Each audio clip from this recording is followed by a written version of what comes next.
I'd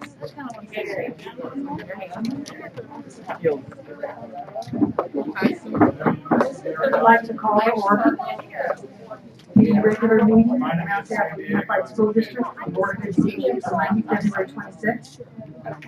And we are going to start with a roll call. Trustee Durkee? Here. Trustee Hansen? Here. Trustee Lawrence? Here. Trustee Mayo? Here. Trustee Mason is here, so we're all here. I would ask that you please join me in the pledge. I pledge allegiance to the flag of the United States of America and to the republic for which it stands, one nation, under God, indivisible, with liberty and justice for all.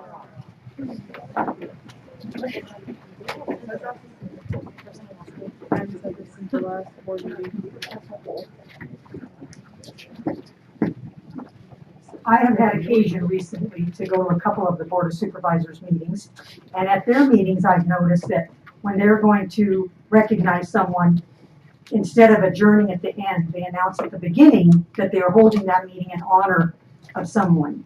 So for this meeting, I'm going to announce that we are holding this meeting in honor of the students in Parkland, the ones that we lost, as well as the ones that continue and are dealing with that issue today. And I just want to say, as I look out to the students that are in the front row here, I really believe you are going to be the ones to make a difference, to make this be enough is enough and move on. So this meeting will be held in the honor of not only those that we lost, but those that are struggling with the loss.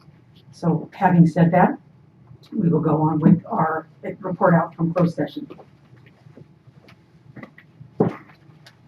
Item 7.1, expulsion of student 10-18 from all regular schools in the Mount Diablo Unified School District. Madam President, I move that student number 10-18 be expelled from all schools of the Mount Diablo Unified School District, and that student number 10-18 may apply for readmission after Friday, June 29, 2018. Prior to readmission, student number 10-18 must participate in 20 hours of individual counseling to address positive decision-making and accountability for behavior, participate in 30 hours of community service, and show evidence of a successful school experience with no suspendable infractions, maintain a 2.0 GPA, and have a 90% attendance rate. Thank you. Second. Thank you.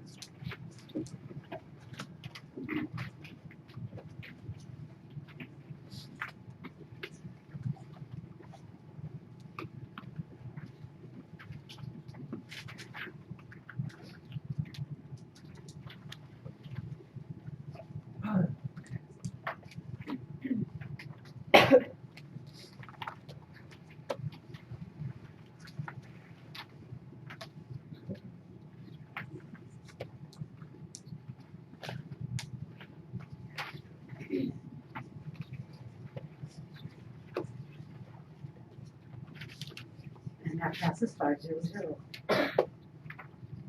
On item 7.2, anticipated litigation conference with legal counsel pursuant to Government Code Section 54959.9b. We have one case that we received some information on.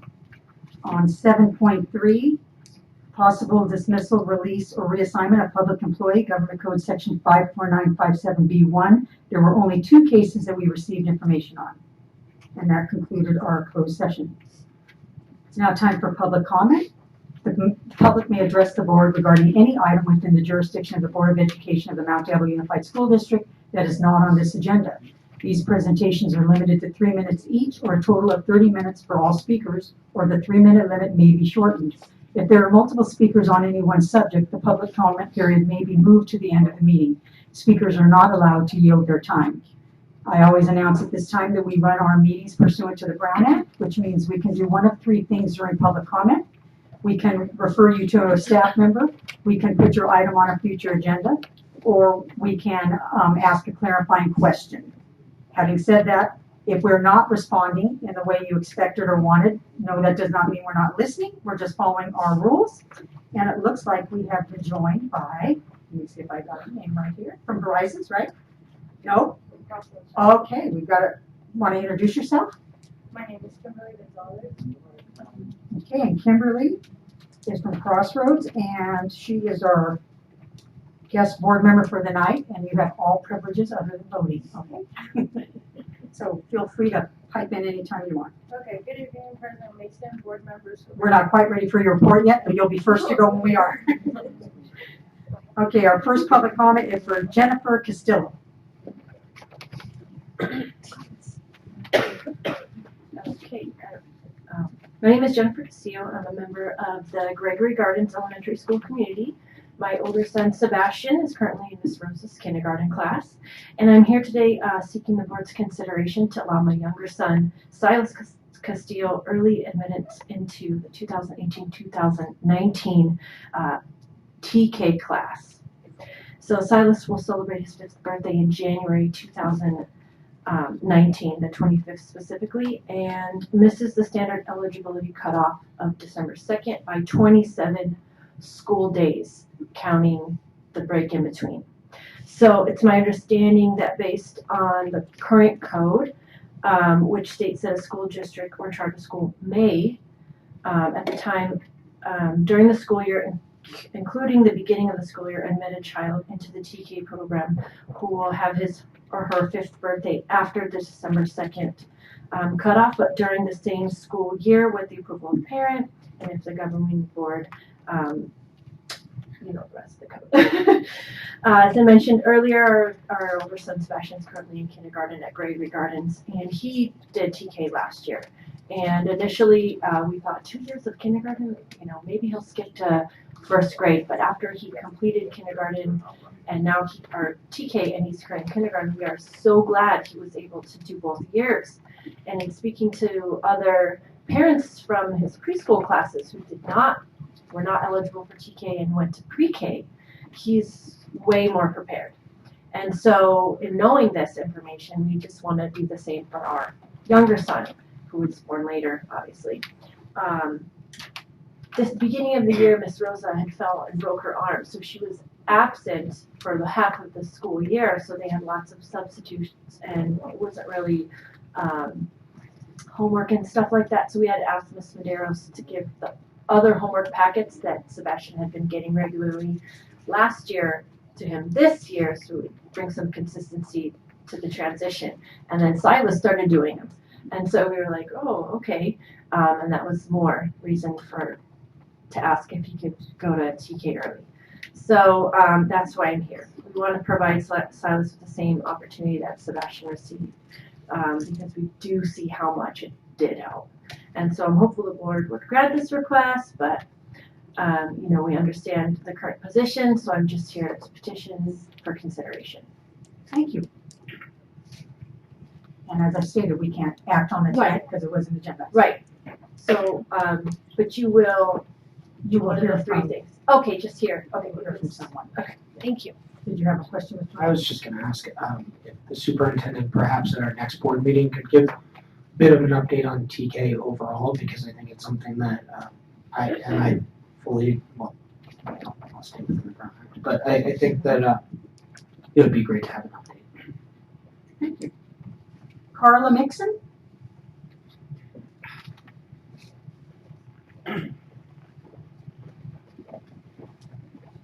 Hello. Hello. On Friday, February 9th, I spoke to Carol Ann Ianora at Summit High School. I informed her my son had returned home and I would like him to start school as soon as possible. She asked me some questions: where I lived, where my grandmother lived. She commented on honoring the address on file, then said, let me check on some things and she would get back to me.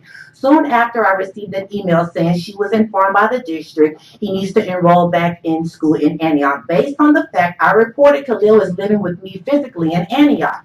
I telephoned her back, leaving a voicemail, but no response from her for the rest of that day, Friday, Monday, February 12th, and on Tuesday, February 13th. On Wednesday, February 14th, I came down here to the district to speak about the poor decision. I was introduced to Mrs. Tucker, who was called out of retirement to fill 3 prominent positions. She dealt with me the best she was able, or she dealt with me the best way she was allowed.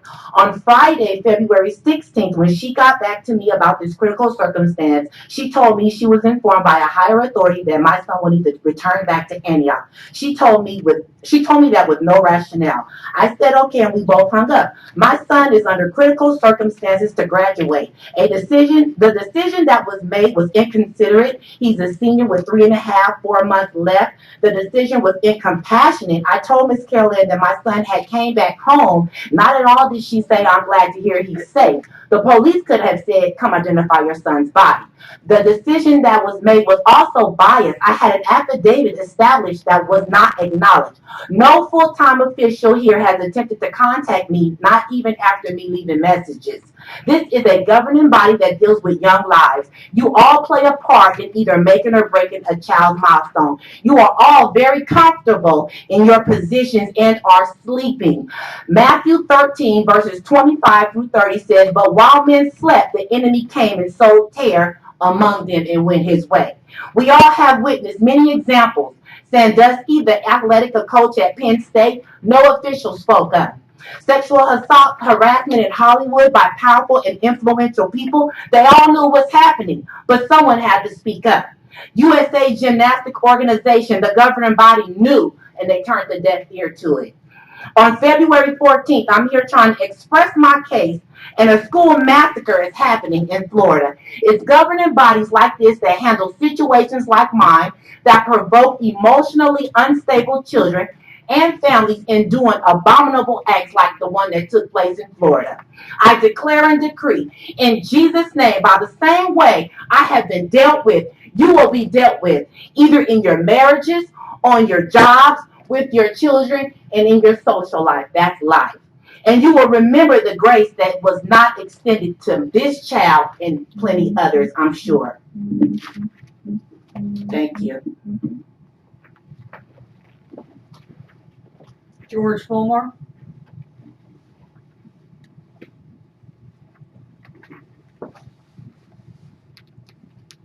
Well, no way I can follow that. That's powerful testimony, and that takes courage to come here and express that. And I hope that the superintendent will look into that and resolve that issue.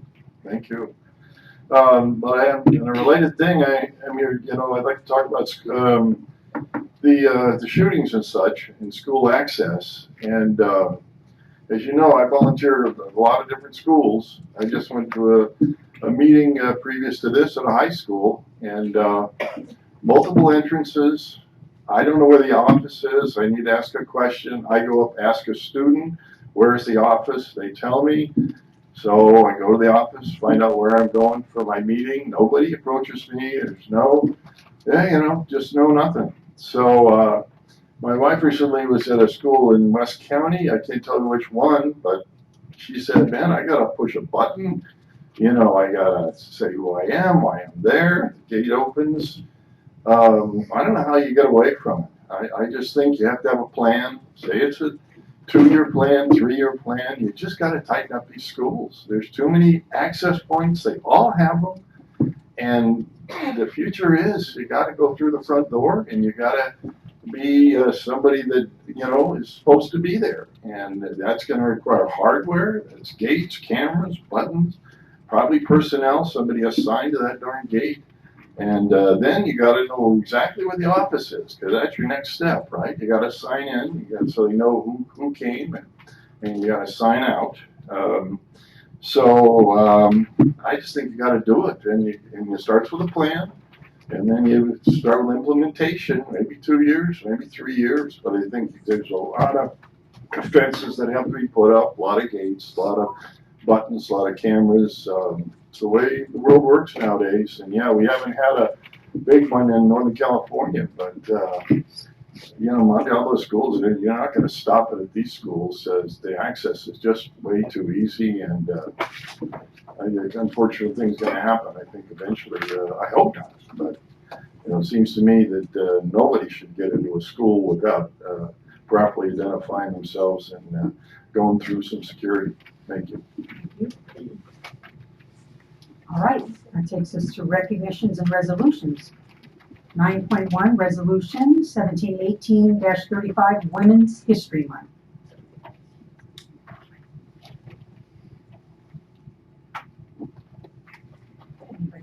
I'm a woman, I'll Do be. you, if you want me to do it, I'm happy to. We'll let the one male make the motion. Women are quite secure now. Madam President, I move that the board accept resolution 1718-35 in honor of Women's History Month. Thank you, Mr. Lawrence. Second. Ms. Mayor?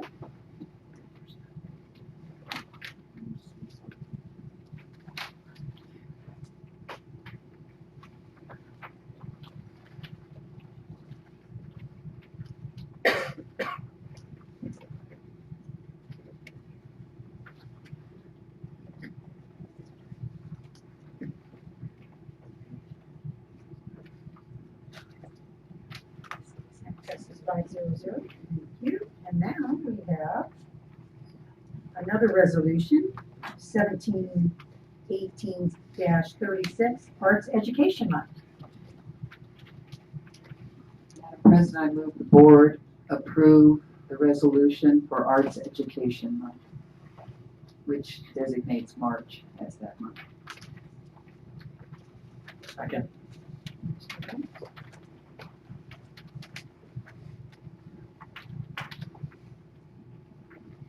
And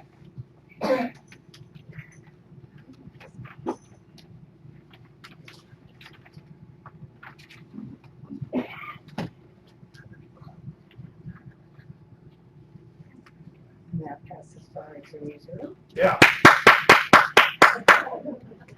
Somebody got to, I'm sorry. Thank you. The next resolution, 1718-39, full and fair funding of California public schools, which we actually had a similar one a couple months ago. Ms. Mayor, did you want to say anything? I would like to move that the board adopt resolution 17-18-39, full and fair funding of California's public schools. Thank you. Second. You want to say something? Well, I just wanted to, there is an attachment along with the resolutions itself, which provides some background information.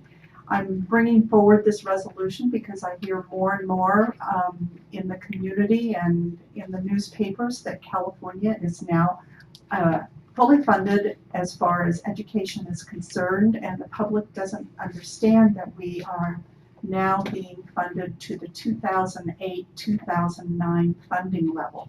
And businesses, our households, the cost of living has gone up.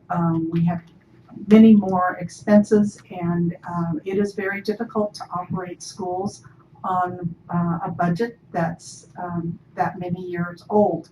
And I think what was telling for me was that California spends significantly less per pupil than almost every other state, and we rank 41st nationally in the per pupil funding at nearly $2,000 per student below the national average, and nearly $7,000 per student below the average of the top 10 states.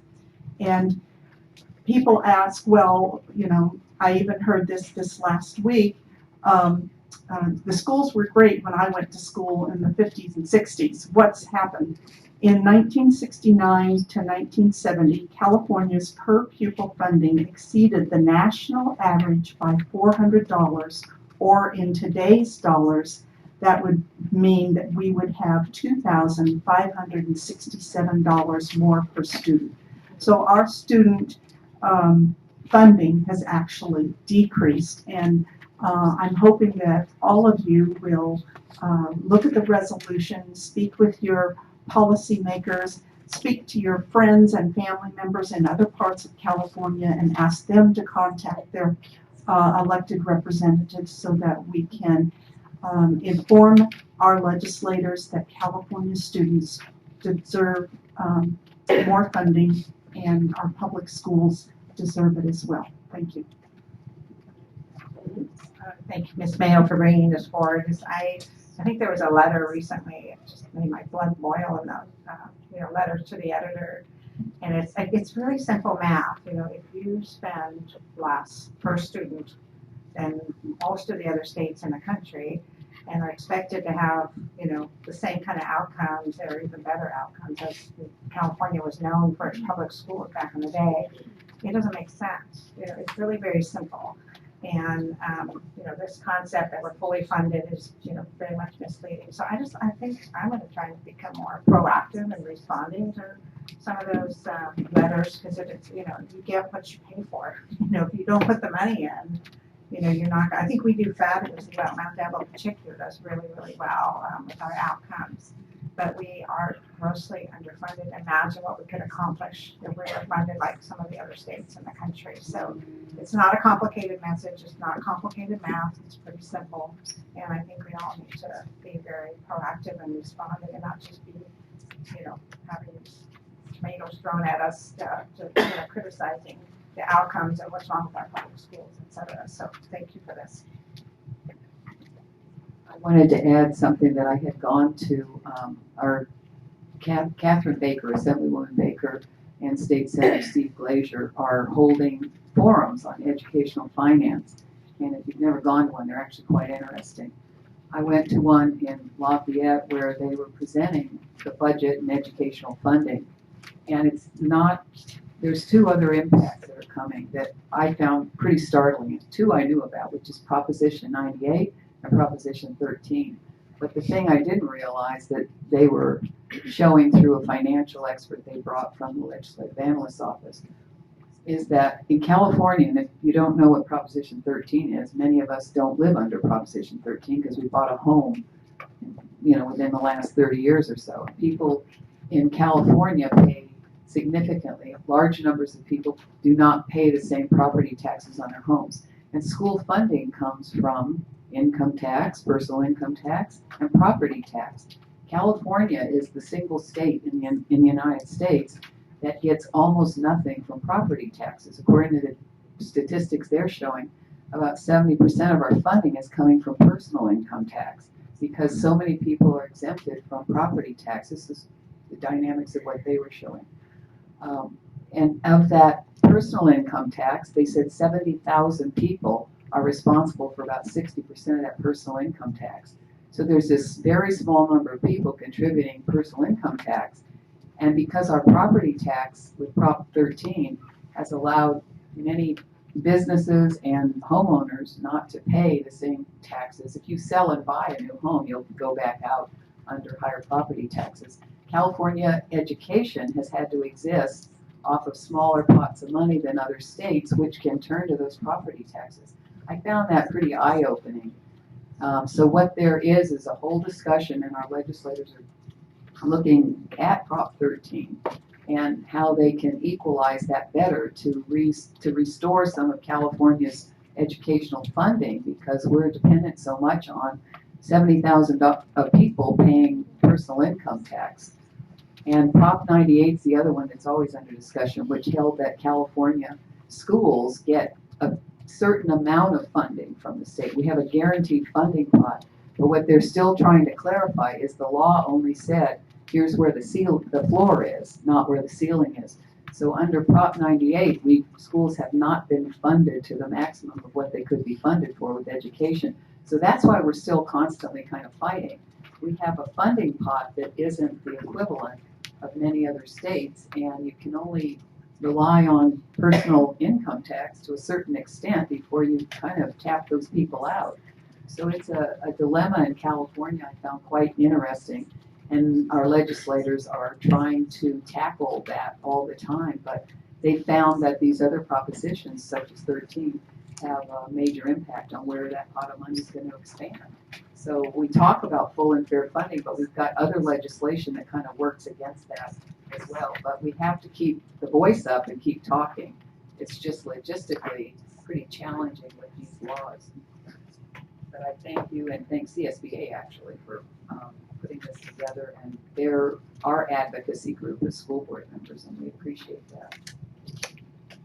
I think this resolution has certainly struck a chord with the board members, and I would also thank Mrs. Mayo and CSBA for bringing it forward, and I agree with many of the points that were brought up, and I would just add two more, which would be one, the pension obligations that are facing school boards are continuing to grow, and there's a shell game being played, which is that the retirement funds are projecting returns higher than they have historically delivered. And so the amount of money that will be taken from the general fund in order to fulfill pension obligations is growing, and every dollar that we are devoting to that is a dollar that's taken away from the classroom.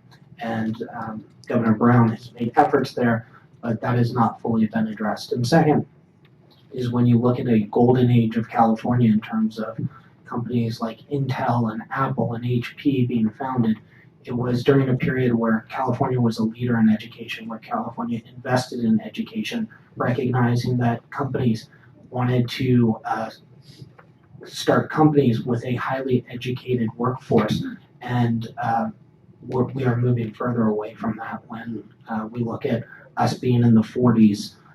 That's not acceptable, and that's not representative of a golden state and where California should be. Thank you.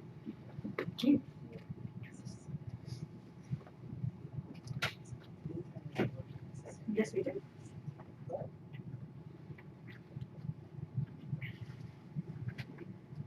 And that passes 5-0.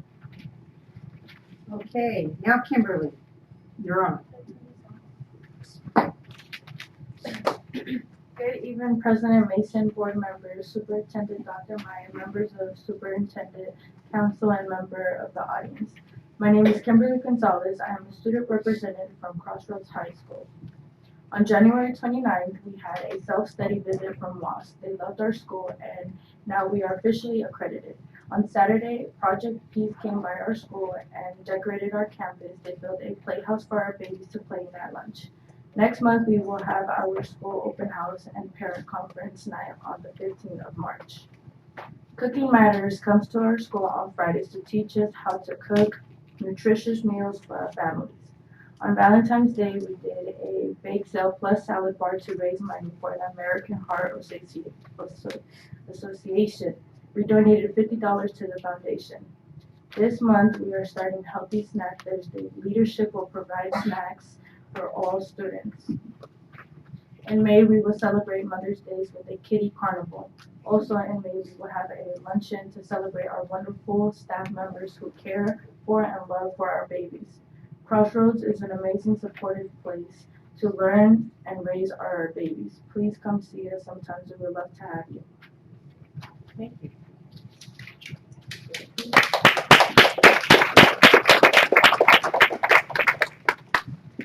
All right, who's up next?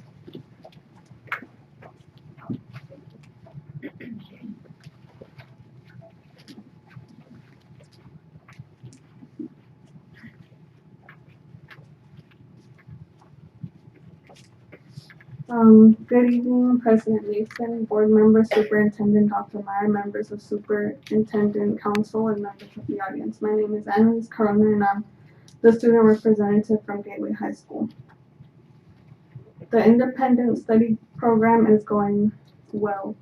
Most students are really liking the flexibility in their schedules and are looking at what they want to do after high school. The counselor and counseling intern are helping students talk about LMT and BBC. We have ETS working with students every Thursday morning, helping with FAFSA and enrollment at both schools. Our cooking class resumed after school with Miss Mason, and we're always looking for new members to join. We're looking to start a book club soon before the end of third quarter for students for English credits. We'll have another book club meeting during fourth quarter with Mr. Welch, our English teacher. Senior pictures are next month, and we're looking to plan a few senior activities. We're still working on getting students to be involved with leadership. Thank you.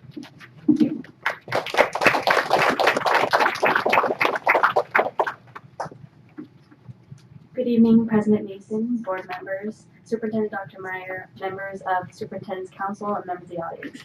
My name is Amanda Severe, and I am the ACE President of Northgate High School. And I'm Carmen McGinnis, and I will be the ASB President next year at Northgate High School. Okay, so just this past week we attended the Concord Exchange and it was awesome. Thank you so much, Concord, for hosting. You did an awesome job. We always love going every year because it revamps our class so much and gives us so many ideas, and we come out and it's so positive together. Just a few things coming up at our school. Starting this weekend is our 43rd annual Musical America show put on by our wonderful choir program. The show is March 2nd, 3rd, 8th, 9th, and 10th at 7 p.m. and $10 at the door. I highly recommend attending at least once because it's an awesome show. You won't regret it. I think I went to almost all the shows last year. On March 16th and 17th, our drama and dance classes are competing in the Ohlone Theater and Dance Competition at Ohlone College. This is a really fun experience for them to get involved and get to see what other schools do and how they perform. And one of our favorite weeks is coming up at Northgate, and it's Multicultural Week. From March 20th to the 23rd, we have dress-up days, including Twin Day, Crimson and Gold Day, Red, White, and Blue Day, and Record Culture Day on Friday. Also on that Friday, we have our school rally, where people come together and perform cultural dances. I think we have almost like 12 or 15, so it should be really cool. We love the participation and the spirit that shines from our students that week. Alright. And then on Thursday, March 22nd, we have Northgate's Teacher Got Talents, or Teacher Talent Show. And this Teacher Talent Show is going to be funny and also really cool as we get to see so many of our teachers outside of the day and see what they have outside teaching. And then prom is nearing soon. It's on March 24th for the junior class and will be hosted at Lake Chalet in Oakland. And the juniors in the leadership class have put in so much time and effort into this event. It is going to be a truly beautiful night. On March 29th, we have our annual spring egg hunt. We hide eggs all over the front lawn of our campus and host a few egg hunts for the younger children in the community. Along with that, we have treats, crafts, and games to keep the little ones occupied. And then just a few dates to keep in mind. On April 11th is Northgate's Got Talent for the students. And then on Sunday, April 15th is the senior banquet at Zio Fredo's restaurant. And finally, on April 21st is our garage sale. There will be a chance for people to buy spots of their own to sell their stuff. And we'll also be collecting donations on Saturdays before the sale, and the leadership class will be selling them. Thank you. Thank you.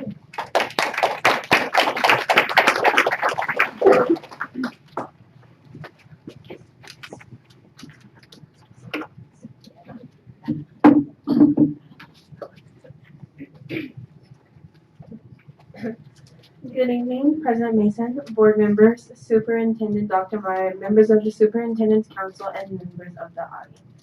My name is Fabiola Donato, and I'm Chrisara Young, and we are the student representatives from Ignacio Valley High School.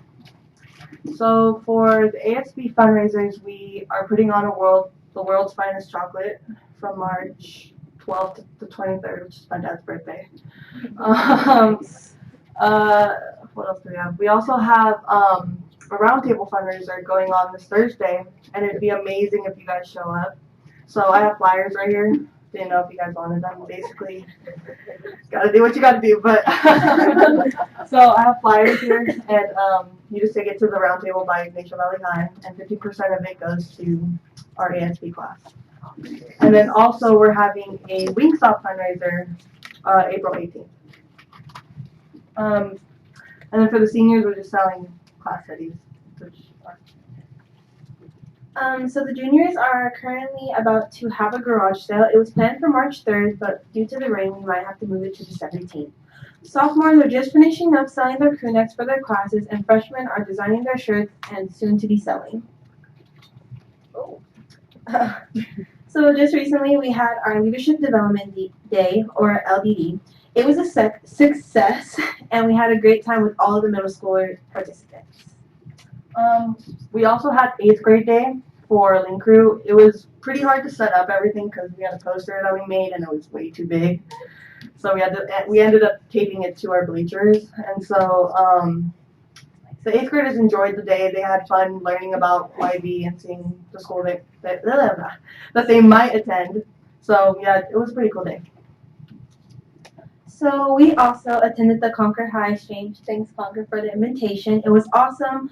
We want to say thank you for the amazing time and also the amazing workshops. Also, we just recently had a basketball tournament. People did end up coming to watch, but the players were so rude that we actually had to cancel the last day. Our ASB leadership teacher said we will no longer be able to have basketball tournaments. Yeah. We also just had our winter rally. There was a lot of mixed reviews. A lot of people thought it was really short. Other people thought it was really amazing. Personally, I enjoyed all the games and all the acts that were there. They were pretty different this time. I don't think we had a singer. We had dancers, which doesn't usually happen. But yeah, there was a lot of mixed reviews. I thought it was cool. Upcoming events include Castle. 12 of us are going this year, and we're very excited to attend. We're also going to Disneyland. I think that's another reason why we're excited. So coming up is a week of kindness, which is March 12th through the 16th. We're super excited to do that. I think it's an awesome way to show spirit around the school. And we just got approved for another dance this year, so we're going to do our spring fling. We're hopefully going to call it something else because I don't like the word spring fling. The student body have been asking for another dance, and that's exactly what we wanted to provide for them. And then prom is June 2nd from 8 to 12 a.m. We're going to do a masquerade type theme, and that's basically it for prom. So another upcoming event will be held by our freshman leadership class, and they will be doing some type of egg hunt. Our plan is to make paper eggs and put them around the school, and on the back they will have some type of prize that the students can come to 602 or our leadership room to collect.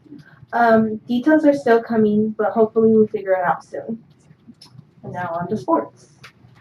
So for basketball, our boys did not do so well, but our girls were 4 and 6, almost making it to playoffs. Soccer had actually a very good year. Both boys and girls made it to the semifinals of NCS, but sadly, we didn't go. It was sad. Also, basketball, lacrosse, and track are now starting up, and we can't wait to see our turnout. Oh, and excuse my outfit. I just came from lacrosse practice and it was raining. Horrible. Did you say they didn't go or they didn't win? They didn't win. They didn't win. Okay. They went to the second round and they lost. They went to semifinals and then they lost. So another amazing thing that is happening at YV is the musicals. We always have musicals, and this year we're doing Into the Wood. The dates will be March 8th, 9th, 10th, or wait, just kidding, not the 10th. 8th, 9th, 14th, and 15th. And the times will be 7 until whatever time they end, because I don't know. we think it's like 4 hours long. I think it's pretty long. I heard that it's going to be really amazing though, and it will be in our MU, and the price for students is $8, and for adults it's $10. By the way, one of our amazing leadership students is in, and she is the narrator. She would love if you guys would come, and she said there is food provided. She wanted us to say that. And then for our Education Academy, they're having a book drive February 21st to March 3rd, so we hope to see you there. And then we have a couple random little things I want to say. Yeah. So coming up is our blood drive. That will be on April 19th. We're really excited to do that again because at the beginning of the school year, we had a lot of participants. Another thing that our school recently has done is expressing their deep feelings toward the gun laws. At lunch, students sat on our outdoor stage and shared their emotions toward the gun laws that were in place.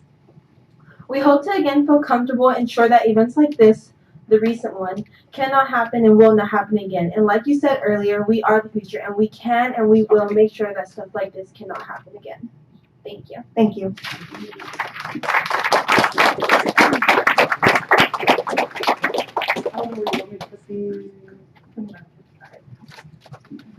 Good job. Excuse me.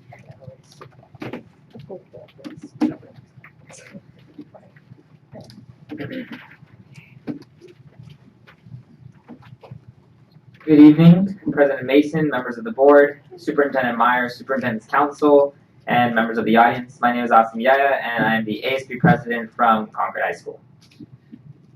And my name is Ashley Dean, and I am the ASB vice president from Concord High School. So on to recently at CHS, Our choir program, which includes Ladies First, Show Choir, Concert Choir, and Women's Ensemble, are working hard towards preparing for their spring concerts at DVC and fundraising for their choir tour to Seattle. Our band program recently, this last Saturday, held their annual dinner dance at Concord High, where they teamed up with Hope to fundraise. It was a night of good food and great music, highlighting the skill and creativity of our instrumental music program, and Austin himself even attended. This weekend, our cheer team ended their season undefeated. Their final performance was in Las Vegas, where they crowned as the back-to-back Jams National Championships. We are all extremely proud of this difficult accomplishment. Our drama program recently also had their one-act plays and also had auditions for their spring musical, Grease. Winter sports. Our winter sports started off well, but has taken a bit of a dip within the last few weeks.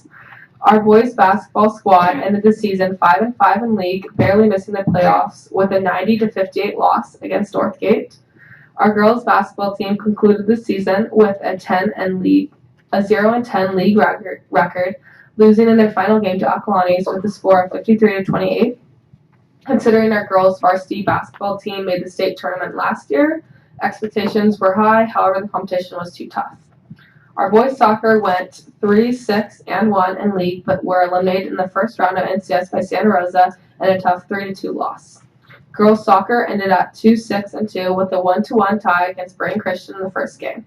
Despite a less than impressive collection of records during our winter sports season, we are looking forward to bouncing back this spring and hopefully winning something. I hope one day I can come up here and tell you guys we're going to start winning. But on to leadership, finally. We've been hard at work, particularly the last few weeks. Many of you have been able to experience and see what we've been up to, so I get to talk about that for everyone here today. Last week, we had 3 days worth of leadership conferences. Our first day, Wednesday the 21st, was reserved for local 5th graders. We called this the Mini Leadership Exchange Conference, which was a few hours of balancing fun and character-building lessons, which could resonate with 5th graders. By targeting young leaders, we are hoping to equip them with the skills necessary to grow both as leaders and role models early on. Since this was our first year, we only had approximately 50 5th graders in attendance, which included kids from across the district. But despite the size, it was a great success. The next day, we hosted our 8th grade day for students who plan on attending Concord High School next year. Redesigning the day itself, we had students come into the CHS gym and we had them participate in a mini rally in order to capture the Minutemen spirit. After their rally, we escorted them from room to room where they learned about activities, academics, and athletics. Personally, my favorite room was where all the 8th graders were given a CHS graduation count and gap, and they were photographed. We hope that showing them that we believe in their future, they can also start to feel the same way. It wasn't our idea. It was our principal's idea. It was a great idea. Finally, on Friday, we had our 10th annual leadership exchange, which was a pretty good success. We had 440 students in attendance from 12 different schools, 6 different districts represented, both near and far.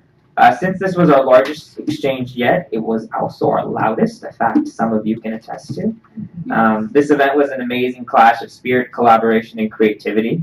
During our Olympics-themed conference, we had a semi-competitive mascot dance battle, a series of games where some leadership students decided to cheat, an amazing speaker who shared his authentic story with humor, and an atmosphere of collaboration and family. Following lunch, we had our annual dance party thanks to SOS Entertainment, and then we ended the event with what I felt was kind of an anticlimactic balloon drop. It wasn't as impressive as I expected. But despite a few obstacles and errors along the way, it wasn't bad. Despite a few obstacles along the way, the event was a success altogether. To ensure we are constantly improving, we actually sent out a Google Form survey to all the schools and students in attendance so we can get their feedback and hopefully implement that next year when I'm not around. As our conference season comes to a conclusion, we are now focusing on our biggest issue of the year. With our gyms starting bleacher renovations this week, we no longer will have access to our facilities. We are currently working on not only planning events such as March Madness, our multi-week, and our rally, and our Parents' Night, Clash of the Classes, things of that nature, but we're also adjusting their location and getting a little creative due to the renovations. Additionally, for leadership, we're very excited to announce that we were selected by Castle and Cata as the finalists for the Outstanding Leadership Program Award for the second year in a row, which is very exciting, recognizing us as a role model ASB leadership.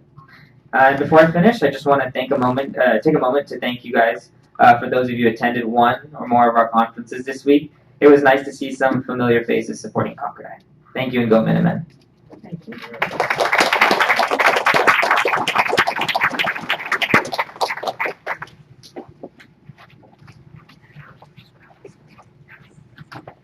Good evening, President Mason, board members, Superintendent Dr. Myers, members of Superintendent's Council, and members of the audience. My name is Belen Velasquez, and I am the ASB president at Mount Diablo High School. So to start off, February 1st, we had a blood drive, and we had a fair amount of donors. We have 3 blood drives throughout our year, so each blood drive we have more and more donors. So for the second one, we still have 1 to go. 2 weeks ago, we had AC Cristales, a motivational speaker, come speak to our juniors and our freshmen. We had mixed reviews about him. A lot of the kids found him inspirational and did, after the rally, go up and speak to him and explain their gratitude towards him. And others did not find it as useful. Last Wednesday, we had a gun safety assembly, and we had one of our old campus officers, Detective Valeros, come speak to us. A lot of the kids expressed that for the most part we do feel safe on our campus, but as somebody said earlier, there is a lot of access points that we wish would be checked so we can feel safer. Our leadership class attended the Concord High Leadership Exchange, and first of all, thank you. It was a very exciting experience. This is my 3rd year going, and each year it gets better and better. Tomorrow, the past week we have been planning our 8th grade visits. Tomorrow is our first one. We will be having El Dorado and Oak Grove. On Wednesday, we will have Riverview, Sequoia, and Valley View. Pleasant Hill Middle School is scheduled to come, but we're not sure on which day. They're just going to do a surprise visit. So we are prepared for them. It's on either day that they decide to show up. We have asked clubs to hold booths for the 8th graders so they can get a view of what we have to offer. We have over 20 plus clubs, so we didn't ask all of them. We had just a few more popular ones. Our wrestling team made it to NCS. They did not do as great, but individually, we had wrestlers go to their individual NCS last Friday, and I have not heard yet of how they did. Leadership is currently getting our stuff ready for our spring rally, which will be Class Olympics, and we're very excited for that. Also, we have started our preparations for multi, which is in May, but it takes multi is something we like to brag about being so successful that it takes months of preparation. And finally, our senior breakfast is coming up March 14th, where we will be announcing the winners of our Senior Hall of Fame. Lastly, I'd like to shine light on the fact that our bleachers for our track have still not been fixed. So we have gone through 2 sports seasons, which we had not the full bleacher section for our home side available, and also the locker room bathrooms also still do not have locks on them. Multiple have to be held to be able to use. My freshman year, we expressed this to the superintendent, and still has not been any change. And finally, our bleachers in our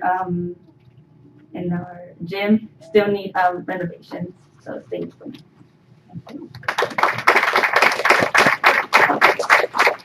I just want to say an extra thank you for sharing those types of things, because I think we love hearing all the great things that are happening at your school, but also the things that could use improvement. So I just wanted to say thank you for that. Good evening, President Mason, board members, Superintendent Dr. Meyer, members of Superintendent's Council, and members of the audience. My name is Kateri Alvarez, and I'm the student representative from Summit High School. Compared to all the other schools, I feel like we don't have that much, but for the most part, we've just been focusing on our WASC visit, which is next week from Sunday to Wednesday. And we've been having student of WASP council meetings to prepare us for questions they may have for us. And Friday, we're going to have a campus cleanup to make sure everything is looking great for them. Our basketball team that was started this year surprisingly made it to the playoffs. I'm not sure how they're doing, but for the last visit that we had for someone from WASP, she loved it. Like, students were really kind to her. She really enjoyed how everyone would say hi to her and ask her how things were going. And she liked the reports students were giving her about how the teachers actually will work with you and will give you the one-on-one time if you need it. And yeah, I think it'll go well. Thank you. Thank you.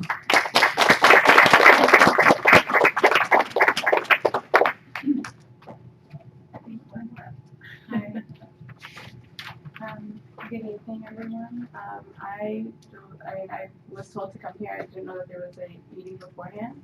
I am good evening first off to members of the board and everyone in attendance. I am Marwan Eko. My name is Marwan Eko. I am the school board representative from Horizon CIS.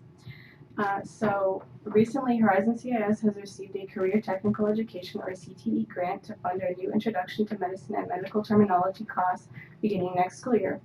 This is one of the first steps taken after CIS got accepted to become a health science pathway. The new addition will be one of 3 classes, science classes available at Horizon CIS, including chemistry and physiology/anatomy. On January 25th, the Healthcare Occupation Students of America, or HOSA Club, had its first field trip. We visited the health fair held by Adult Ed Center at Loma Vista High School. As vice president, I spoke with several members of the club, and it's safe to say it was a successful first field trip. Many of the members, including myself, had a great time learning about the different healthcare careers and their significance. The past events, on February 2nd, students in the French class hosted our first Crepe Day. Crepe Day is La Chandeleur, or La Chandeleur is a traditional French holiday held to mark the end of the Christmas period. Students personalized their own crepes by adding spreads and toppings of their preferences. A contest was held to see who made the best crepes. On February 15th, the Social Events Committee held a Valentine's Day party. Members prepared delicious snacks and fun games. My favorite part was when we wrote different quotes and stuck them on the heart wall. We call it the heart wall in the Commons room, and it's still there. And I hope we have it for the rest of the year because it looks really pretty. I don't know if they want to keep it there though. For upcoming events, Horizon CIS will hold its 3rd annual Evening of Visual and Performing Arts, or EVAP. On Friday, March 2nd, so that's this Friday. This event allows students to showcase their creative talents. On behalf of Horizon CIS, I would like to invite members of the board and anyone who may be interested in the audience. There will be food, so. Finally, Horizons will begin its spring book club on March 7th. Students will meet every Wednesday to read and discuss the book Ready Player One. Then after completing the book, the club will go to the movies together and watch the new film based on the book. After watching it, students will write a movie review and explain the similarities and differences the film had from the book. Thank you. Thank you. I was just curious, what time is the fair on March 2nd, the Performing Arts? I believe it's like 6:30. Okay, Yeah, I'm not sure. thank you. I'll double check.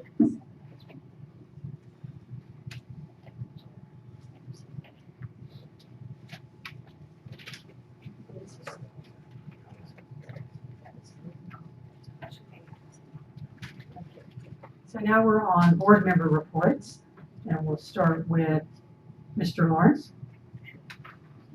I had the pleasure of attending the elementary leadership portion of Concord High's 3-day extravaganza, and it was amazing to see the mentorship offered by the high school students and just the energy and enthusiasm and frankly the awe of the elementary students, and they just loved being on the high school campus and soaking it all up, and then I heard fantastic things. I know some of my fellow board members were able to participate on the other day, so I'll look forward to hearing about that. Secondly, I think any school board member has to be cognizant of what happened in Florida. We've talked about it here in meetings. I appreciate the superintendent's efforts and am incredibly supportive of the fact that I believe that we as a district need to offer positive outlets for our students to share how they feel about these events and engage. I think one of the ultimate tests of a school is, are you preparing students for the world and engaging in civic activity? And I think the more we can do to help them with that, the better. And so thank you for the superintendent. I know more is coming there. And I think everyone is tremendously impressed with the students who are speaking up. But frankly, I think it's a bit of a cop-out when we say these students will be the ones to change this, because I think it still resides with all of us, and that's in no way to diminish what the students are doing and our support for them. But I think there has to be a continued recognition of what are we going to do to change this. And I certainly think we need to look at things like access points and security cameras, but at the end of the day, it's allowing just the overwhelming presence of guns in our society, and what efforts we will take to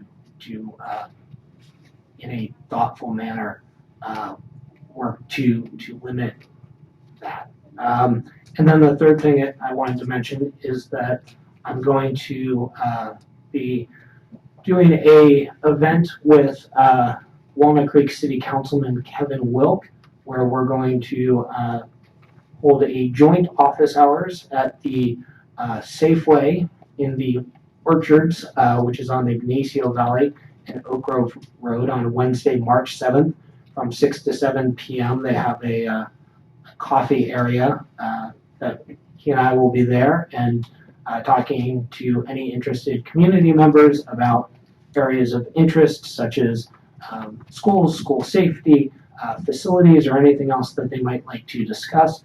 And it's something that I'm talking to several city council people in other cities as well, where I'd be interested in pairing up with them and just giving an informal opportunity for people to come by, ask questions, share their experiences, things like that. So again, that's Wednesday, March 7th from 6 to 7 p.m.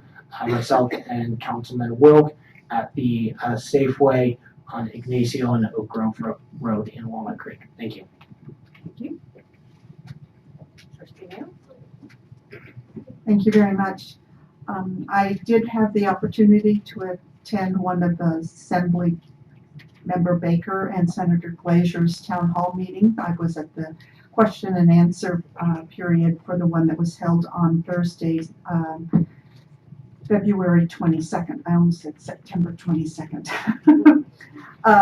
I too attended the Concord High School Leadership Program. It was amazing to see the students and their enthusiasm and the energy and how respectfully they listen to one another to learn and gather new ideas that they could take back to their own schools. My grandson, who happens to be 2 years old, attended with me, and as long as they serve bagels at the school, at the events, he will be a glad participant at Concord High School. On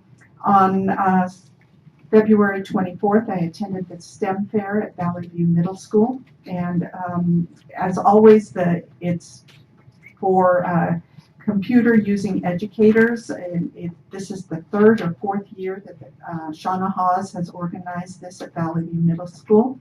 I had the opportunity to view this College Park High School Robotics Senior Project and also observe a workshop called Raspberry Pi, whereby the teachers were learning how to use Minecraft to write a program, a 3D program, and then how shall I describe it? Also program in different appliances that would function. Lights light up, buzzers would sound off, different things that would happen throughout the program. An example of this that's relative to our schoolwork is the instructor was indicating that her class would be using this Raspberry Pi and Minecraft to develop their mission projects, where the missions would be in a 3D tour with the different appliances that the students would program into the tour of the mission that they designed. So it's something that would be very engaging for students. It was interesting to observe that there were teachers there who were veteran teachers, very young teachers, and a mix of male and female teachers. So it's an intriguing subject area for many of our teachers. Mrs. Durkee and I were at the Career Pathways Advisory Committee today. It was the room was full, and Mrs. Durkee stayed for the breakout session, so I'm interested in hearing more about those. There is a vocational and college and career day, March 2nd, at College Park High School in the 3rd and 4th periods. And this is being sponsored by the Workability Program and the Pleasant Hill Education Commission, so you might be interested in dropping by for that program. The Mount Diablo Alternative Education Foundation is having its fundraiser on Sunday, March 4th at 2 to 4 at Heather Farms Park. And as you know, the funds from this program benefit the alternative high schools, and they provide graduating high school senior scholarships to students from the alternative schools.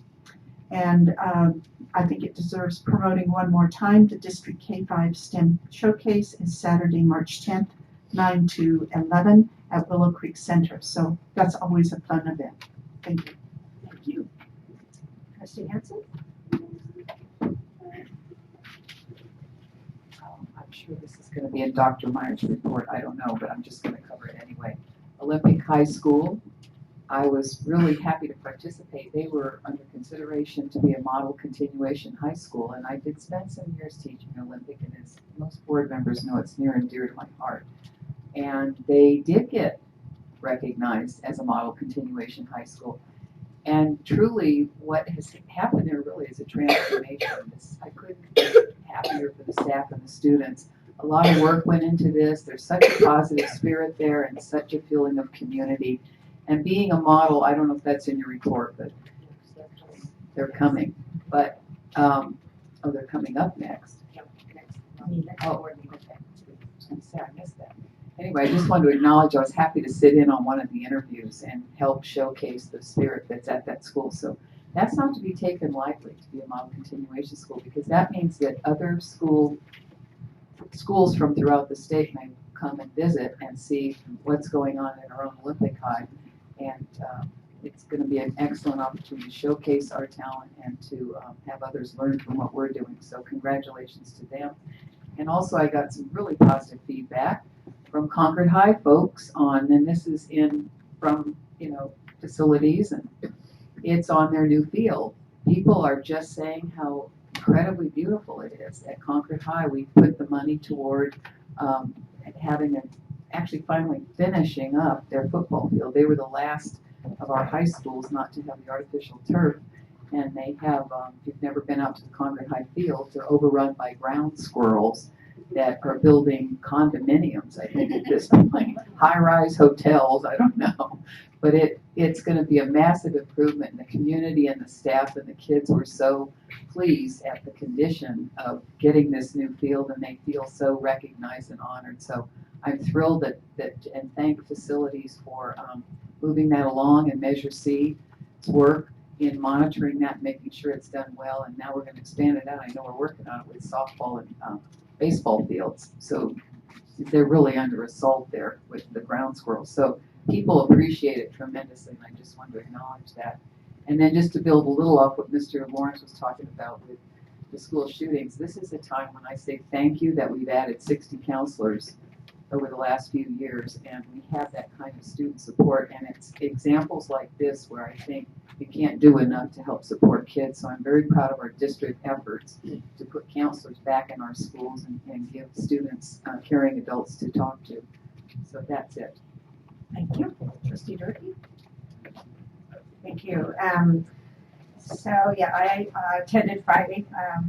Ms. Mayo said the Leadership Summit Exchange at Concord High School, and I got to hear the speaker, which was really phenomenal. I was really happy that the timing worked out to be able to hear him. He was very, I'm sure maybe you'll have more about it, so very inspirational. I think he's 7 foot, something like tall, a tall guy. It had a very compelling personal story, and so it was a message about overcoming adversity, but following your passion, but also reaching out to others. So he had a number of examples where once he got to a certain place of having coming from a very difficult background, but getting to a point of kind of finding out who he is and what he's all about and what he can accomplish, that he was much more sensitive to finding other students who needed that kinds of support. So he gave a number of examples of things that he did. So, and it was very funny and very entertaining and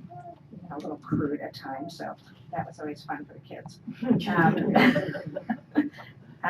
I just realized I have this great photo on my phone that I forgot I should have sent to Dr. Meyer yet. So I'll put that on Facebook. Check out my Facebook page, and Dr. Meyer with the mascot and the principal of Concord High School. And then talking about fields, I think about, but Dr. Meyer and I tried the field out a little bit, not a lot, the track. We went around the track a few times to make sure it was working right. So it was great. It was a really great day, great time there. And, great excitement, really such a great event, really wonderful event. So, and as Ms. Mayo said today, it was the Career Pathway Advisory Committee. It was held at College Park High School this time. Great turnout. I was trying to think of all the organizations that were represented. The Concord Chamber had several board members there. Their executive director, Marilyn Fowler, and then their chair was Sharon Jenkins. Too many S's. But also the Contra Costa Economic Partnership was there with Maple Trees, the City of Concord. George Fulmar was there, so representing George Fulmar. The Contra Costa Workforce Development Board staff member was there. And then several, and with the whole point is it's an opportunity for business industry to come and give input and get an update. Heather Fontanilla did a really excellent job at the PowerPoint kind of updating since the last meeting that was held, focused a lot on Best Day, which happened, we talked about that last night, I think. And so, the message that teachers came back from those experiences, and then had 3 teachers who were there in the room talk a little bit more detail about their experience. And then what happens is you break out by industry sector so that the employers can give more specific input to that particular industry area and the teachers that are teaching in those kinds of programs. And it's always hard to pick one. I've had trouble trying to decide which one to go to, but this time I went to the hospitality and tourism, and they were very focused on something I had heard about already. It's this senior project that's being piloted, I think is the best word, this year, of creating a Super Bowl city. So it gives the IHTA, International Hospitality and Tourism Academy students an opportunity to create an event that you have to think of all the details. And there was a gentleman there who had a resume a mile long of all the things he's done in tourism and hospitality. So he had them taking lots of notes and things to think about, the little details you need to think about. So I think it's going to be on kind of a small scale this first year, but I think it will be a really great experience for students. So, and then I just want to echo everyone's comments about, the recent events, and it's just one of the potential hazards of being retired is you can get glued to CNN or whatever your favorite channel is at home, watching this stuff over and over and over again. It's just heart-wrenching, but also inspiring, and I agree that the adults have languished too long in getting anything done, but I do think it's because young people are speaking up that something might actually happen. But I also think it's important that we acknowledge the number of deaths that occur in many of our communities by guns, not necessarily even at a school, but the number of young people that are killed every day. And many parts of our communities, and I don't think that ever gets enough attention either. So anyway, I think that I'm glad it's being talked about. I also want to acknowledge, because I think all of us have the opportunity to check in with Dr. Meyer about what's going on. I know it's been front and center of her and her team's work for the last couple of weeks, and once again appreciate the sensitivity that she's approaching all of this with, not being passive about it at all, but really being proactive of what can be done, and not directing it, but having people at each site figure out what makes sense for their school and their communities is extremely thoughtful and sensitive way. So, and I'm sure she'll talk more about it in her report. So, thank you. All right, and I went to the DLAC meeting where, again, Dr. Meyer did a great job of addressing it was a couple days after the incident in Florida, and she was able to assure the parents that we were going to do everything we could do and be supportive of them and their students and the feelings that they were dealing with. I went to my racial justice task force meeting last week, and some of you may remember in the fall we had community meetings, and we had the one for Central Contra Costa was at Mount Diablo High School, and we will be returning there in the spring with some of our recommendations that we will be making to the County Board of Supervisors. And then unfortunately I did not get to go to any of the leadership events at Concord High School because I was in Florida most of last week at a conference presenting on youth development. And I will say in sharing with a lot of the other states and other programs of things that are going on, they may get more funding than we get, but I am continually impressed with our students and staff on the amazing things that we are accomplishing here at Mount Diablo School District. Even though our state isn't investing as much as some of the other states are, we're certainly holding our own. And when I see the students there and think about the students here and what they present, and go to our music performances, our drama performances, I become more and more a believer that kids are a lot more than a score on a test. It's about the community they build, how they give back to their community, how their community supports them. And I would put our staff and students up against anybody in the world, really, for the achievements that they make. So having said that, we will go over to the superintendent's report. Thank you. To start off, in front of each of you, there is an article that was in the East Bay Times about the MDUSD symposium that took place Saturday at Valley View.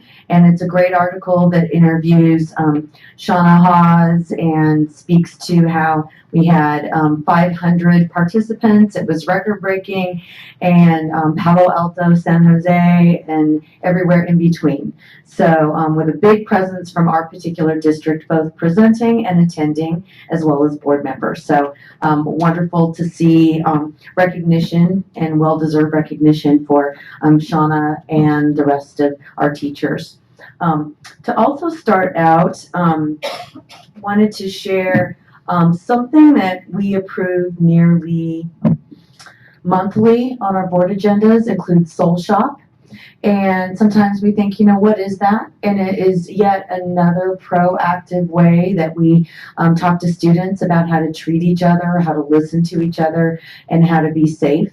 And so it just so happened that I saw a picture that said, this is the Soul Shop. I went, oh, great, it's good to see it. We see it in writing so often, but it really exemplifies some of the proactive measures that we are using.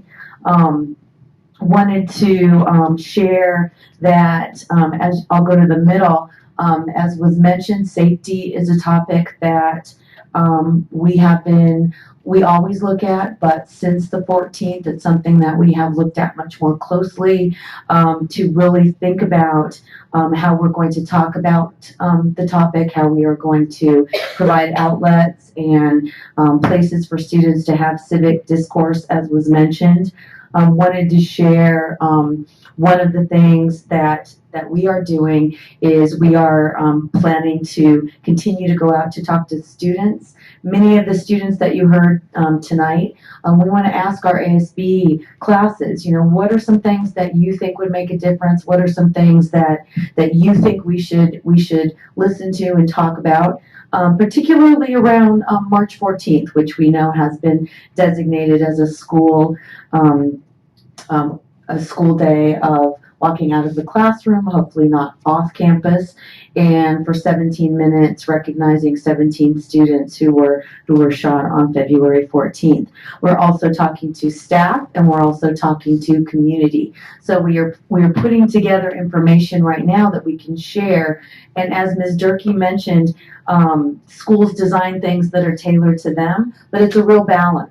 So what we want to do is we want to ensure we have consistent information across all campuses so everybody gets certain information, but then also recognize elementary, middle, high, there are different conversations to be had, there are different strong, passionate beliefs on the subject, and we want to make sure that we honor that conversation. So we are in the process of working on that. We're having team meetings, discussions. As a student mentioned at Mount Diablo High School, in partnership with Concord PD, they had assemblies that talked about the topic, and we are also reaching out to our law enforcement to really make sure that we are all aligned in our response to whatever happens. We want to be ready, we want to be proactive. And as was mentioned, with counselors and our social workers and our teachers and our administrators, everyone on site, kind of, talking about what we need to do to support our students. So that is some of the work that has been going on. I wanted to also share that we had our recent MDUSD connections that went out Friday, and it's in a new format, which you can see on your phone. And a lot of people, particularly phone people, have been sharing. They really like that format better, and that they can access it without going to a different type of tablet or laptop or desktop. And so we're going to continue putting messages out with that. We're very excited about that. And then also wanted to share, we had the arts resolution. We talked about the budget. Truly, these things go hand in hand. And that also we have celebrated here the Ed Foundation. And currently, there's a lot of information gathering that has been going on with the Education Foundation to really see what we need to look at as far as arts in Mount Diablo, see where we have strengths and gaps, and what we can do to address that with this wonderful new organization. So thank you. I see Sharice here, President, and Linda Mayo has been a big part of that as Secretary of the original team. Sharing as well, in the last 2 weeks since the board meeting, we have had professional development for Abbott. And this really is a strong program that raises the expectations for all of our students and really gives an opportunity for students to see different possibilities for themselves. And so as a central team, we have been really focusing on what is it that we want to provide all students. And we've talked about a lot of things, obviously that diploma, but we want to give them skills so students are prepared upon leaving Mount Diablo Unified to really have a lot of choices and to do whatever it is they want to do. We've also looked at certificate programs and ways that they can access if they want a college degree, if they want to be an EMT. We have programs, I know, through Adult Ed and through other opportunities to really strengthen those pathways, much like you just saw at that at College Park this afternoon.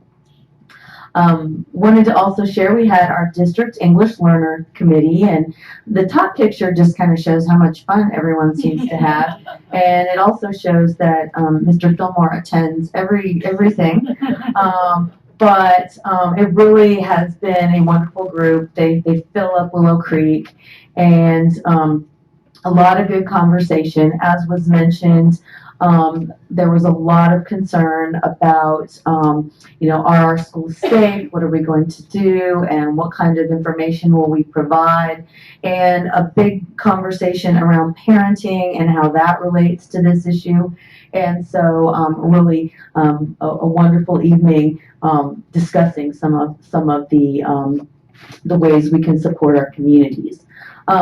Also, one of the with the accountability plan, with so many things going on, sometimes we have to come back to our accountability plan, and we have continued to work with WestEd, a research group, and also with CCEE, and this partnership has been something that was recently highlighted in EdSource as a successful pathway towards addressing some of the root causes of some of our obstacles to achievement. And we talked a little bit about what those root causes are and what we can do about it, and how to really truly engage students so they're learning how to learn and incentivized to continue to do so. So that is something that we've done since the last board meeting. We had a lot of training in that. And then in addition to the LCAP, because we receive federal funds, we are in the process of federal program monitoring. So the California Department of Education, I know it's exciting stuff, they come out and they audit. And so we have been in the middle of this. They have been looking at our career technical education courses. They count computers, make sure they have the right barcodes. They look at our facilities. For the Williams Act, they also looked at adult education and our programs there, and also focused on English learners. So far, and this has been with the support of the Assistant Supes and Jennifer Sachs, who has been the lead on the federal program monitoring, we had our exit for English learners, and they had no recommendations because they were very pleased with what they saw, and adult education also had no findings because they were very pleased with what they saw. Now, since we're audited every other month, I've never seen a time when we have not had findings, and so we will, but so far, knock on wood, they've been very pleased with our program. So we are in the middle of that, and we look forward to completing that next week. The leadership exchange, you've heard so much about it, but did you see it? Here it is. We have pictures. It was very loud, and he was right. Some people had to go outside to take a break. But you can see in the middle here, it was truly a student-run event, and many districts, as was mentioned. On the right at the top, we had a gentleman who was the first one-arm Division I collegiate basketball player, and you're right, I think he was 7 feet tall, and he said his shoes were size 17. But he also spoke about how adversity shaped him and how it made him stronger as a person, and he did not believe he would have made it that far without the loss of his arm. We have the young ladies on the left who are welcoming everyone as they came in, and look at that picture. And then on the right, you have the mascot left taking pictures with us. So we have the principal, Ryan Faltzgraf, the mascot, and Joanne Durkee, who was there. I don't know what happened to the one with me. It got lost. Then here's a picture of the symposium. The Computer User Educators Symposium, the Q Conference, had 500 people packed into Valley View, and I just want to say I was not being rude on my phone. Everyone in that entire symposium spent the entire time on their phone. It was part of who they were and what they did, and they were very engaged while using their device. So, and it had a wonderful keynote speaker, and as mentioned, it's the third year, and it just gets better every year. So well attended, and thank you to Tesoro for helping fund, as well as to Valley View for keeping it going. Which is Endeavor now, right? Excuse me. Yes, they gave me a pen so I wouldn't forget Endeavor.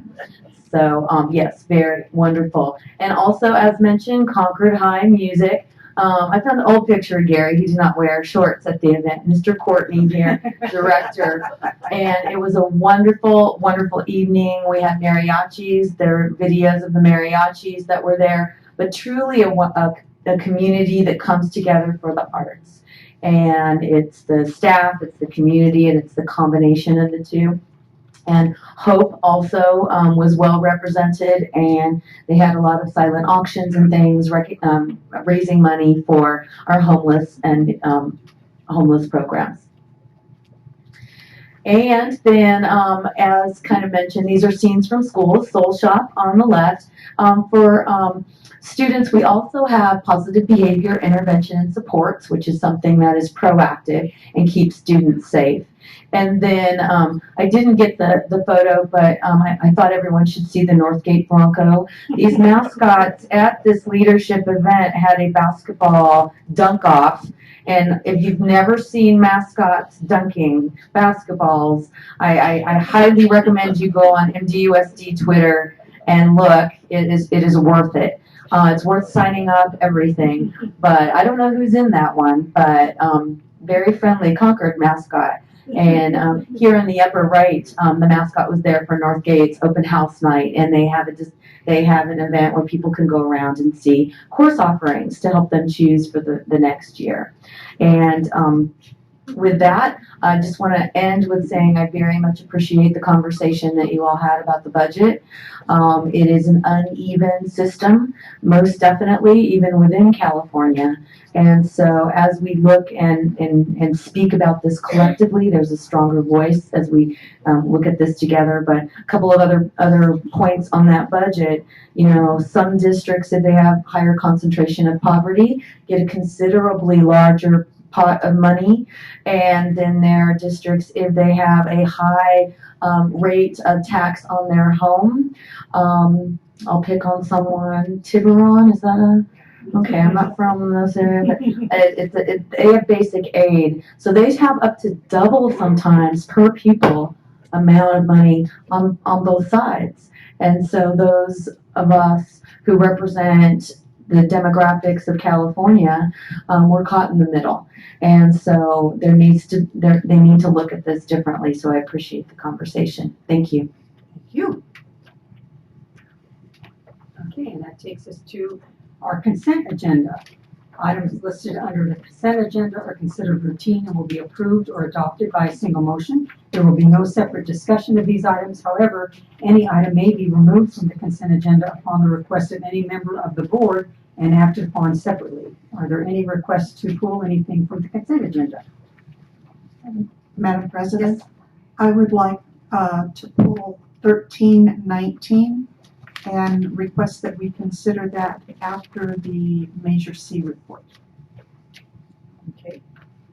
And then we have a speaker card from John Ferrante.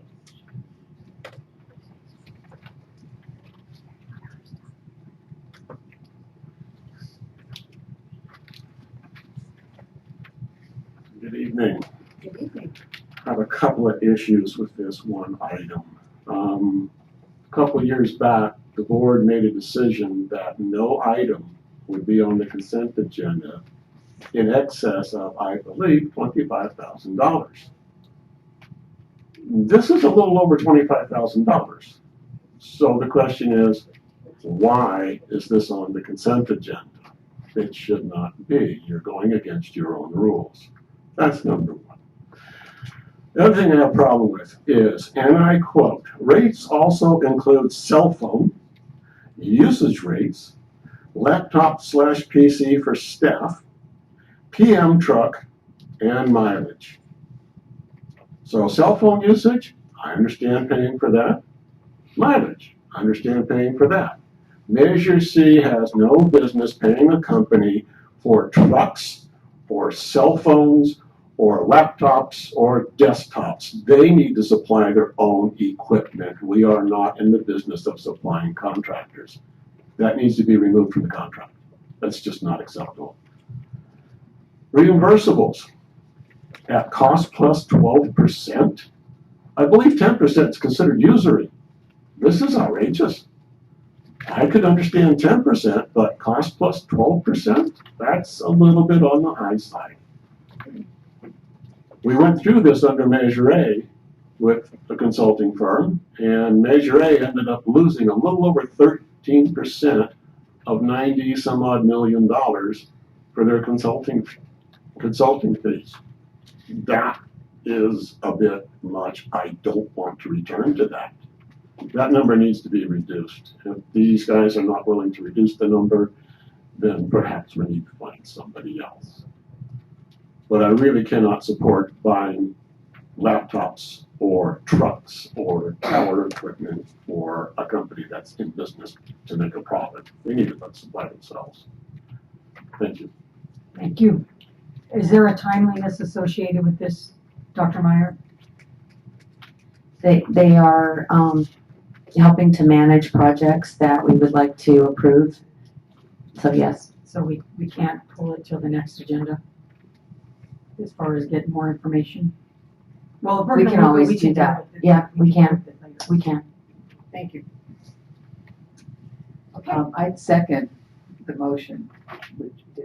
Was it seconded? There wasn't a motion yet. Oh, okay, I thought I heard her. No, she just asked to be pulled, and then we had a public comment. Okay. So if you'd like to make a motion. Madam President, I move that the board approve the consent agenda item after the removal of 13.19 to be considered after Measure C presentation. Thank you. I saw it typed in there. Second? Thank you, Mr. Mendes.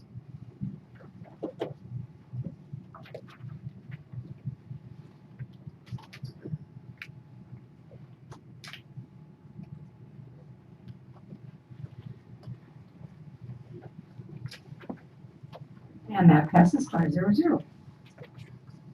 Do we have any cards for district organizations? No. I wonder if I can get 30 seconds or 60 seconds? Just the general public, real quick. For the consent agenda? No, for the communications. That's for district organizations. Well, can I just do the general public, just 60 No, we seconds? finished that already. A lot of misinformation on Prop 13, and I think somebody ought to speak up about it. It's really a pity that nobody has. What's great about California? Okay. Spread it out. So we are now on business and action items. 17.1, 2010 Measure C Facilities Improvement Program Report to the Board of Education, remaining funds, and proposed project list. And it looks like we have I just want to say that we have, for that presentation, we have two groups of public comment cards. And there are, it looks like 10 on one of, it looks like within the Measure C presentation for various projects. They're on two different projects. So Okay. one has 10 and one has 3. And so Okay. we'll have to decide which group those are.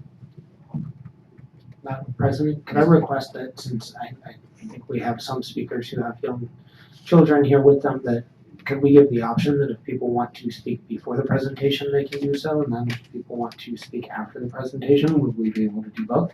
Yeah, because of the kids, I was gonna go ahead and start calling them. Yeah.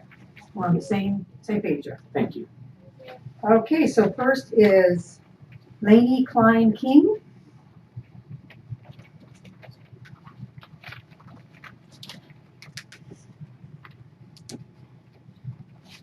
Good evening. I'm a parent of a first and fourth grader at Mount Diablo Elementary School, and I appreciate the opportunity to address you here tonight. I also appreciate your support of the Farm to School program, of which we're a participating school. I'm here tonight with fellow parents, teachers, and students to present some serious concerns about the possibility of plastic grass being installed at Mount Diablo. I chair the school garden committee and have been actively involved in the greening and environmental education efforts at Mount Diablo Elementary. We're very proud of what we've been able to accomplish in the last 2 years, having developed our first edible garden and outdoor classroom. Educator Sheila Hill joined us in the fall, and she's not only teaching the next generation science standards in the garden, but she's teaching 11 respective nature to all 850 of our students. Our school garden's mission is to create the next generation of sustainable citizens, and I feel like we are doing just that. Students are actively involved in sustainable techniques like sheet mulching, composting, and eating the healthy vegetables that they grow. Our 1st through 5th grade students help their peers daily to sort their cafeteria waste into compost, recycling, and landfill. In just 1 month, they've already reduced landfill waste in our cafeteria from 8 bags to 2 bags in 1 day. Our students are very passionate about their efforts to do the right thing.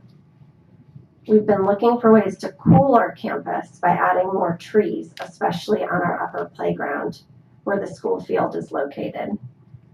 Last year, we were one of the first schools to participate in a pilot heat study with Green Schoolyards USA led by CEO Sharon Danks.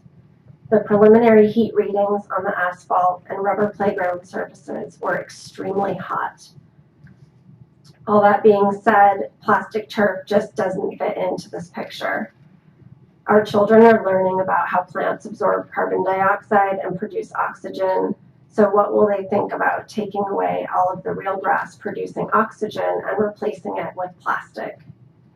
This affects the air quality and impacts the climate on our school campus. We're teaching our students about reducing waste, yet our students would watch their plastic field being dug up and thrown into landfill every 8 to 9 years. We're teaching students that they're part of the Marsh Creek watershed, and yet we would be putting a petroleum-based product on top of a hill that drains down into the creek that they play in after school every day. The heat from the plastic turf will require additional energy to cool our school buildings as well. It would have to be completely off limits on very hot days, as we've seen in some public parks and other school districts like Los Angeles Unified, limiting students to the hot asphalt for play instead. 4-year-old to 11-year-old students and our Little League kids use our school field, and developmentally they just do not play the same way as high school athletes. Real grass is safest for our children and a better choice for the environment. Thank you. Thank you.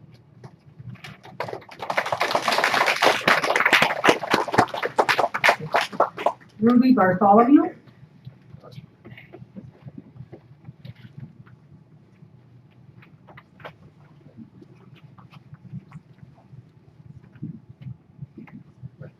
Hi, my name is Ruby Bartholomew, and I am in 5th grade at Mount Diablo Elementary. I am here this evening to share my concern about replacing our field with plastic grass. This past summer, I participated in a heat study with Green Schoolyard expert Sharon Danks. We took temperatures on different surfaces in the upper and lower playground at my school. The rubber playground surface in the sun was 167 degrees, and the real grass field in the shade was 72 degrees. There was 1, a big temperature difference, and 2, too hot to touch yet alone play on. In 3rd grade, I was so excited to play on the grass field because in 2nd grade, I had to play on the hot asphalt where if I tried to sit on the ground, it would hurt because it was so hot. In August, when school starts, it is hot outside, and the first thing me and my friends like to do is lay on the cool and damp grass field because we know it will cool us off in the hot weather, since there is limited shade. Did you know natural grass provides habitats for insects, decomposers, and plants? The living soil grass grows in helps break down and recycle organic matter. The grass also cleans the air by absorbing carbon dioxide, then giving off oxygen for us to breathe. Plastic grass cannot do this. Thank you for letting me have the opportunity to speak tonight, and I hope future students at MDE will continue having the same fun playing on the real grass field that I had the last 5 years at MDE. Thank you.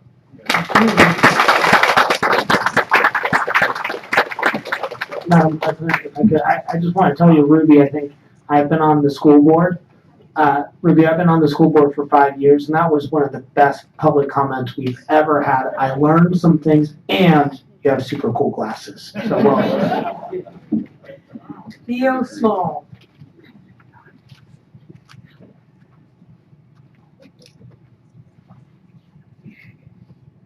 Good evening. My name is Theo Small, and I am in 4th grade at Mount Diablo Elementary School. I am here today to tell you why you shouldn't replace the real grass with turf. 1, it would cost a ton of money. 2, it would take Two, it would use a ton of non-renewable resources. Three, the turf is plastic, which contains toxins, which isn't healthy to kids to be around. Finally, grass, on the other hand, doesn't contain toxins, and it's safer for kids to be around. Thank you, and have a good night. Thank you. Are you William? Yes. Okay, William, go. Hi, my name is William King, and I am in the 4th grade. I would like to talk about the putting of plastic grass into our field. I would like to go against this, and because the readings on the heat rate are massive, and it could affect children, plants, and the rest of the environment. Second, I would like to go against turf because I think it is unhealthy for the environment, and it gives off carbon dioxide, and grass gives off oxygen. Lastly, I would like to go against it because grass provides homes for insects, plants, and other decomposers. Thank you. Thank you, William.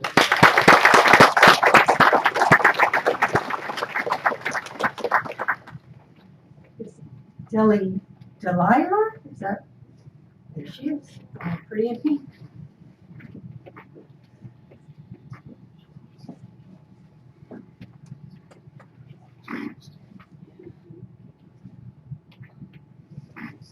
My name is Delilah, and I like to go against turf because I have a lot of fun playing on the field. And I think it's because the grass is real.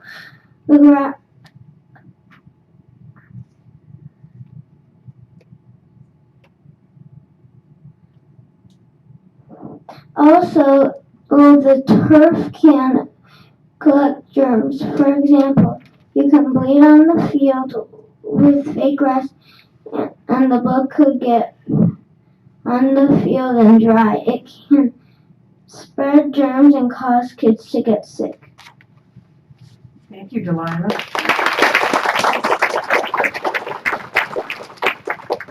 Elaine Baker. Tough acts to follow, Elaine. I don't know what to tell you. I know.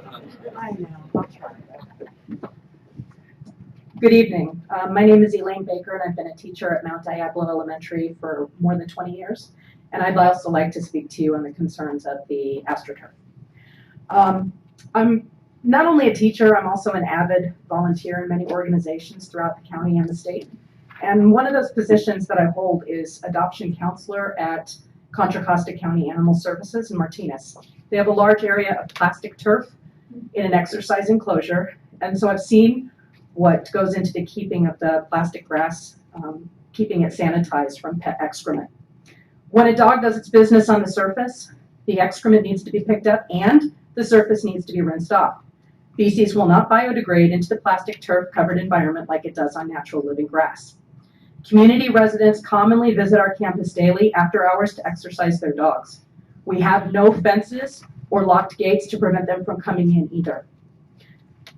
Many dog owners do not monitor their dog's actions and as a result, commonly do not pick up after their dogs. Unless multiple water hoses and faucets are planned for this project, along with daily staff to wash and maintain the plastic turf, I'm really concerned about the biohazard that it's going to create and the amount of daily maintenance the plastic grass will require. Contra Costa Animal Services has about 5 or 6 faucets with 100-foot hoses attached for about an 8,000 square foot area. I've also had the opportunity to experience the excessive heat that radiates off the plastic grass. While volunteering at a Relay for Life walkathon at Clayton Valley Charter High School a few years ago, I was appalled by the amount of heat that the football field reflected. The green practice field topped out at 167 degrees at 1:30 p.m. on a Saturday in early August. The white part of that turf wasn't much better at 151 degrees. We have hot days from August through November and April through June. There's no way our school can continue to use the field on hot days with those excessive temperatures. There have been many days in my past where I've taken my class out on the field on a hot day to sit on the cool grass and read. We've also done many science studies investigating ecosystems that exist within the living grass environment, and the plastic grass will make that an impossible activity for our students. I urge you to consider these issues before sentencing our beautiful school to a future of unsanitary conditions and excessive heat. Thank you. Thank you.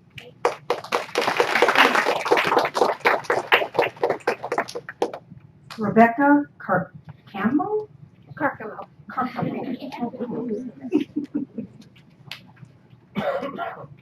Hello, my name is Rebecca Carcamo, and I'm a parent of a student at Mount Diablo Elementary. I teach 4th grade at Mount Diablo Elementary, and I coach youth sports. I've coached AYSO soccer teams on the field at Mount Diablo, and I'm a Clayton resident, so I'm coming to you with many perspectives. There's no doubt that our field could use maintenance and improvement.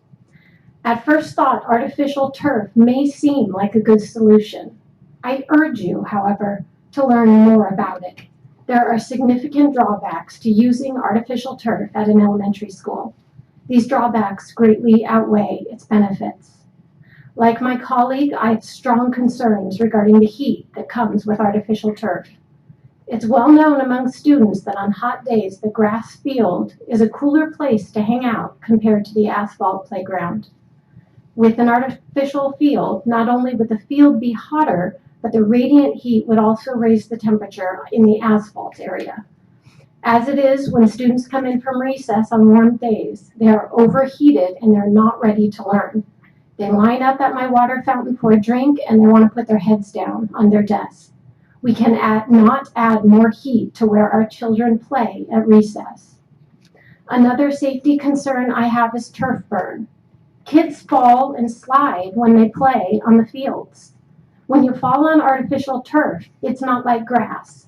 Artificial turf rubs off layers of skin, and the impact on children's bodies is more extensive than it is on grass. I'm also concerned about the impact of artificial turf on the environment. As a part of the Next Generation Science Standards, we teach our students about the earth and human activity. Students learn about fossil fuels, greenhouse gases, and plants acting as carbon filters. Turf fields raise a lot of questions regarding environmental impact. When we move forward to improve our field, I hope that our decisions are aligned with the science that we're teaching our children. My final concern is the ongoing capital expenditures associated with artificial turf. Maintenance, repair, and replacement of artificial turf is very costly. If an artificial turf field is installed, we need to be sure that adequate funds are budgeted. Otherwise, I'm concerned that my future students would be playing on a dilapidated field. In closing, I reiterate that MDE would greatly benefit from field repairs. That's not the question. I just ask that the board and the district give thoughtful and thorough consideration to the field surface that's chosen. Thank you so much. Thank you. Katie Onofrio.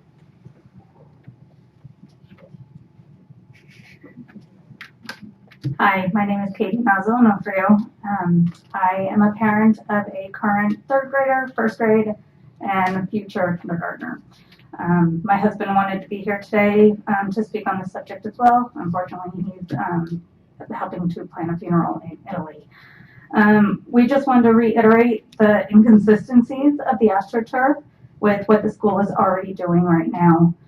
The faculty, staff, parents, and students have put so much time and effort and money into putting in a beautiful new garden. The students have painted rocks for the river rock bed.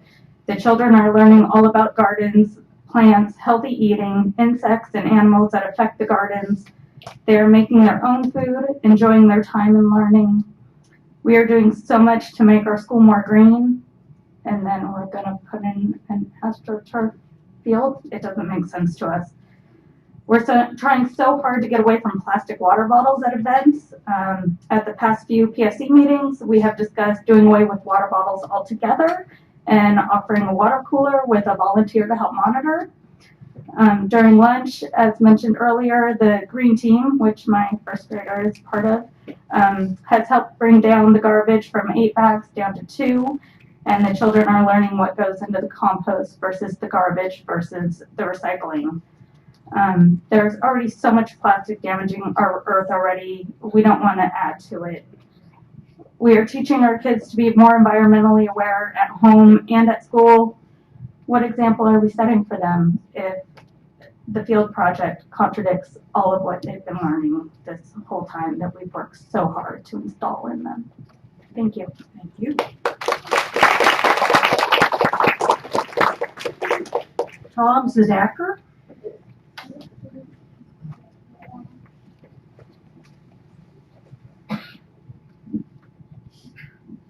I am also a parent of a child at Mount Diablo Elementary, and I'd like to voice my concerns over the upcoming field replacement project. When our family moved to Clayton, we had to make a decision as to how to address our new yard full of weeds. At our old home, we had a lawn.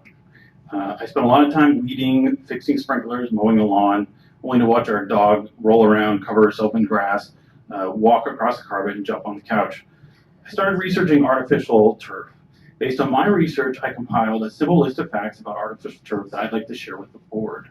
So I have some handouts here.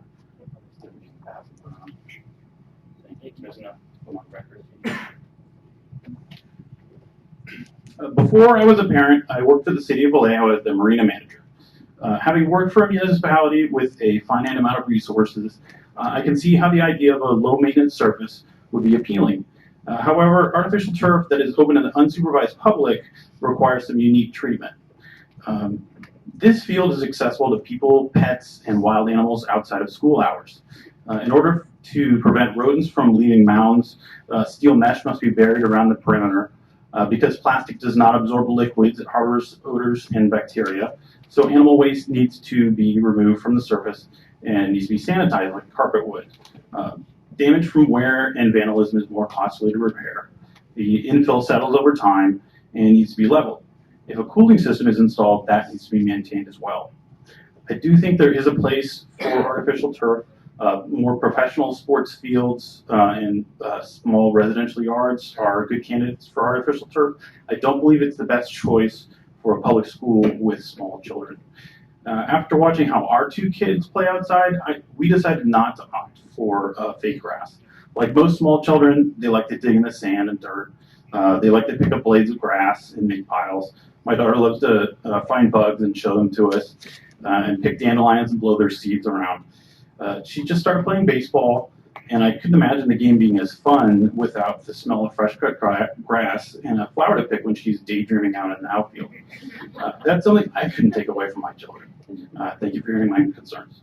Thank you.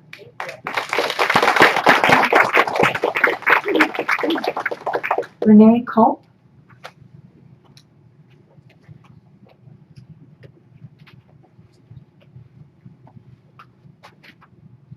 Hello, board members. Hello. Thank you. I just wanted to kind of reiterate what everybody kind of said and make a point of just the common sense of having a plastic field at an elementary school. Only half the students currently use that field because of the grades. The lower grades use the primary field, and the upper grades use the field that is in question of being replaced. So only half the school would use it. So my question is, what would happen if there is a plastic field put in? Would it become part of the community? My fear is, and I've talked to neighbors about the constant flow of traffic. If soccer teams start having tournaments there, there's no parking there. There's no in-road going down to Clayton. It's very difficult right now with Little League. The neighbors have not been made aware so far of this project, to the best of my knowledge. The other concern I had was what would happen if a plastic field goes in 10 years? Who's going to replace it? All plastic fields, synthetic fields have to be replaced after so many years. Is there some kind of plan for this? Is the school gonna pay for it, the district, or does the parent club have to end up paying for it? And my last concern is, why can't we have a field like El Dorado Middle School? They have a beautiful field that you can see right on Concord Boulevard, and it's accessible to the whole community, and it's completely grassed. So I would really love for Mount Diablo to stay grassed. I was the former PSC president. I'm currently a student teacher there and sub for the district. I love the school, and I would love to keep it grassed. So thank you very much.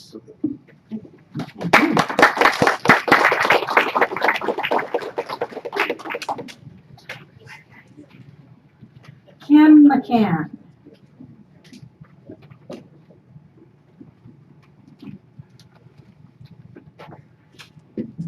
My name is Kim McCann. I'm a parent of 2 Northgate High School students, and my daughter Jessie is on the girls varsity tennis team. I'm also a USPTA certified tennis professional with over 20 years of experience. In all my experience, I have never seen courts in such a horrible state of disrepair. I brought photos for you to see the severity of the cracks and the severe major safety concern.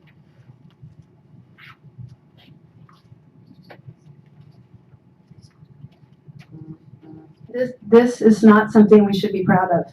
I'm here on behalf of all the tennis families, community members, and coaches that have been trying for years to get these courts at Northgate resurfaced. Something needs to be done now. I would invite you all to come to see those tennis courts yourself. Here's the history. The district allocated funds for the court resurfacing project, and the project was to be completed over the summer of 2017, but it did not happen. Then we were told it would start in February 2018, but again, no action. Now, apparently, a consultant with a company by the name of Verde Designs is coming to survey the courts. You definitely want to have a company that specializes in tennis resurfacing. From my research, it doesn't look like Verde Designs does. And I can give you some recommendations if you would like. The Northgate tennis courts have not been resurfaced since they were built in the 1970s. The average lifespan of a tennis court is 5 to 7 years. So this project is way overdue, way overdue.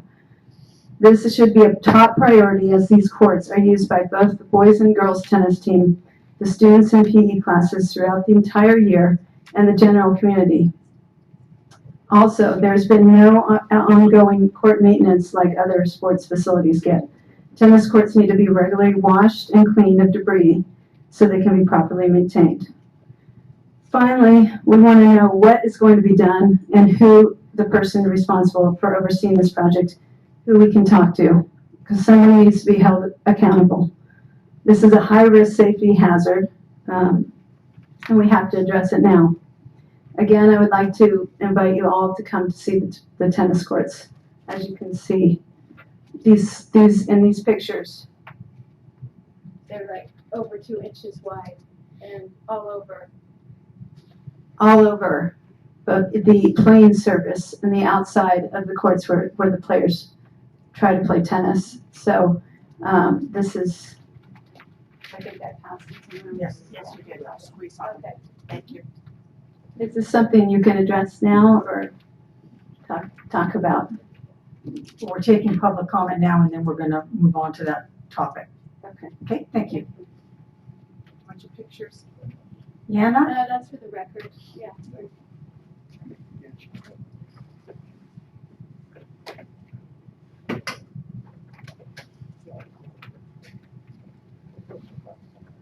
Good evening. My name is Yana Bazulina, and I'm also a parent of a tennis player at Northgate High School.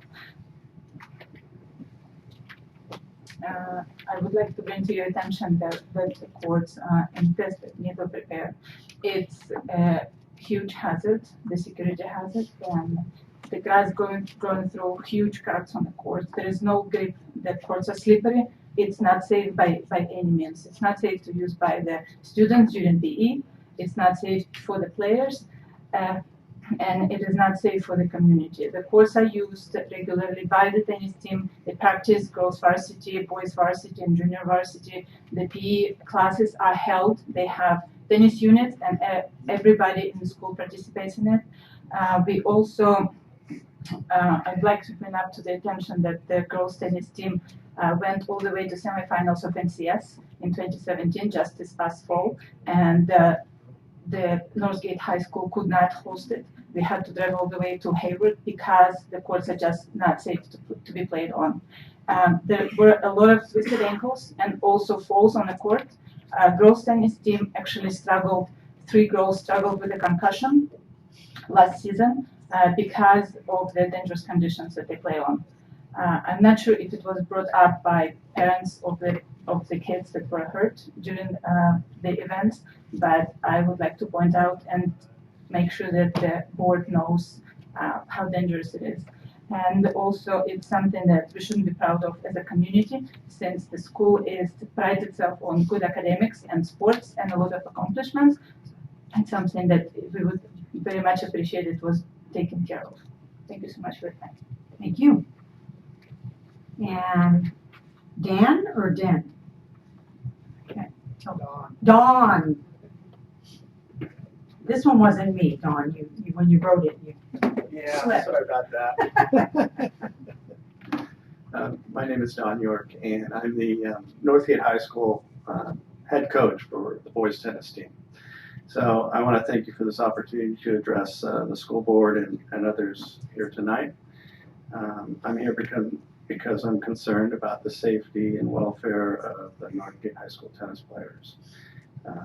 The Northgate tennis courts are severely cracked, as you've seen the pictures, and the cracks present a safety hazard for the tennis players and, frankly, a liability issue for the school district.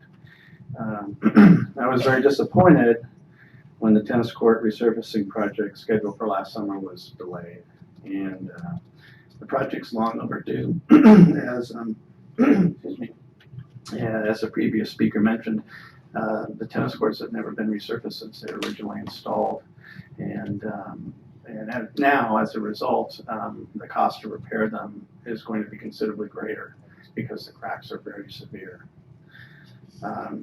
So I'm asking the school district follow through on the tennis court resurfacing project, which I understand is scheduled for this summer.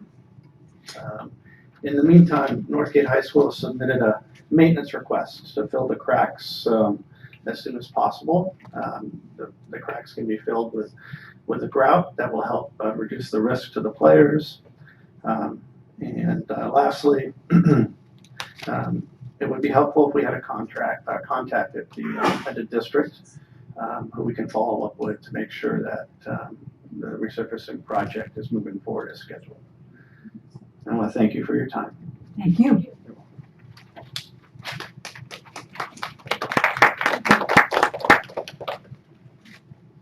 Okay, we'll have our report now.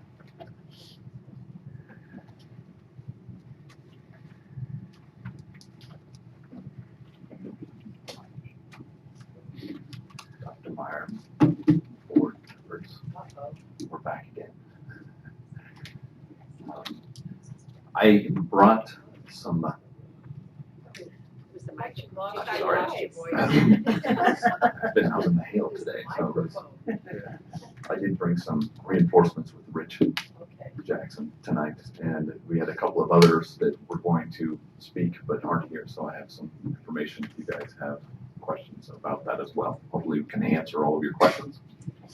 I'd like to get through the first 4 or 5 slides before maybe we get to the questions. It will help, I believe. We're here again to look at the Mount Diablo Unified School District Measure C Facilities Improvement Program. It's reports of the Board of Education that you guys have seen at the last board meeting. Wanted to bring forward some more information that was requested from you guys and be able to answer questions as they are posed. As we move through, we could look that the program content includes program, project status of funds, and remaining funds. Measure C project completed and in progress. Planned project list for remainder of Series F funding. and proposed project list for remainder of Series F and Series G. Program project status as of January 2018 Measure C bond program total expenditures to date $285.78 million. Planned projects for Series F, unencumbered appropriations that we are currently in process of doing for this summer: high school enhancement projects, modernization projects, restroom renovations, playground renovations, door repair replacement, paving hardscape repairs, and HVAC at Woodside Elementary School. The modernization encompasses our group 4 of the modernization projects that we've gone through 1, 2, and 3 the last summers, and now we're going to do 4. The remaining funds of F and G were refined for appropriation. The remaining fund is $46,653,624. The outreach that we did on that was for bond language on the ballot, board workshops, community workshop meetings and at feeder patterns, parent committees from sites, site staff, district staff, and consultants.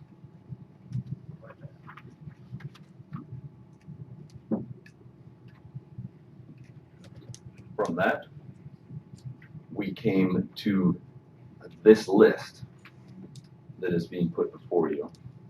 We've put a lot more information on there, and I believe you guys will have some questions as well. We wanted to start with district-wide field repairs. That is the first, I guess we want to call it, topic on this list, and Rich can speak to this, but I did want to say that the 3 worst sites to be assessed would be addressed by this funding, and it would be it's Mount Diablo Elementary School, Oak Grove Middle School, and Cambridge Elementary School are the 2 or 3 that we have on there. If we had any funds left over, we would obviously be going throughout the next list. Rich, did you want to speak to this a little bit? Good evening. Board Member Mason. Yes, regarding the 3 worst sites, there's multiple sites that has multiple issues.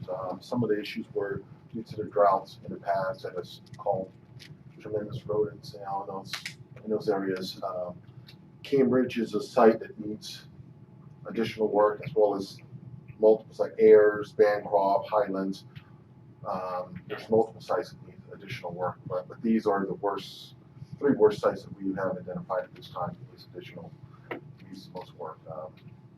Pretty much all our sites is in poor shape at this time due to the drought and lack of funding that's been allocated for that, but we are working hard on that. We have plans in place to address all those sites at this time, so there will be much better improvement in the near future for those. So, that being said, John.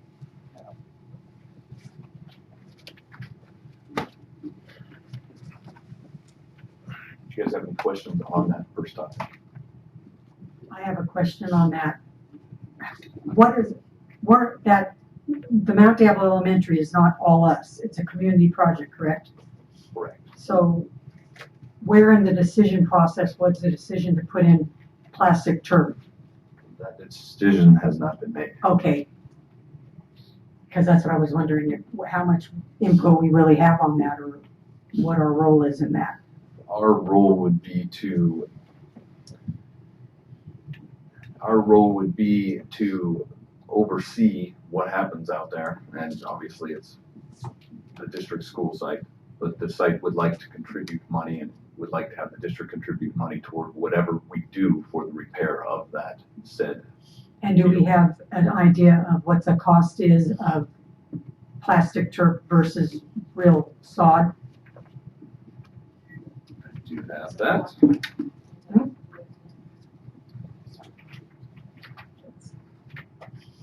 Natural grass, if we were to completely replace, which we're not recommending at this time, but natural grass, we are at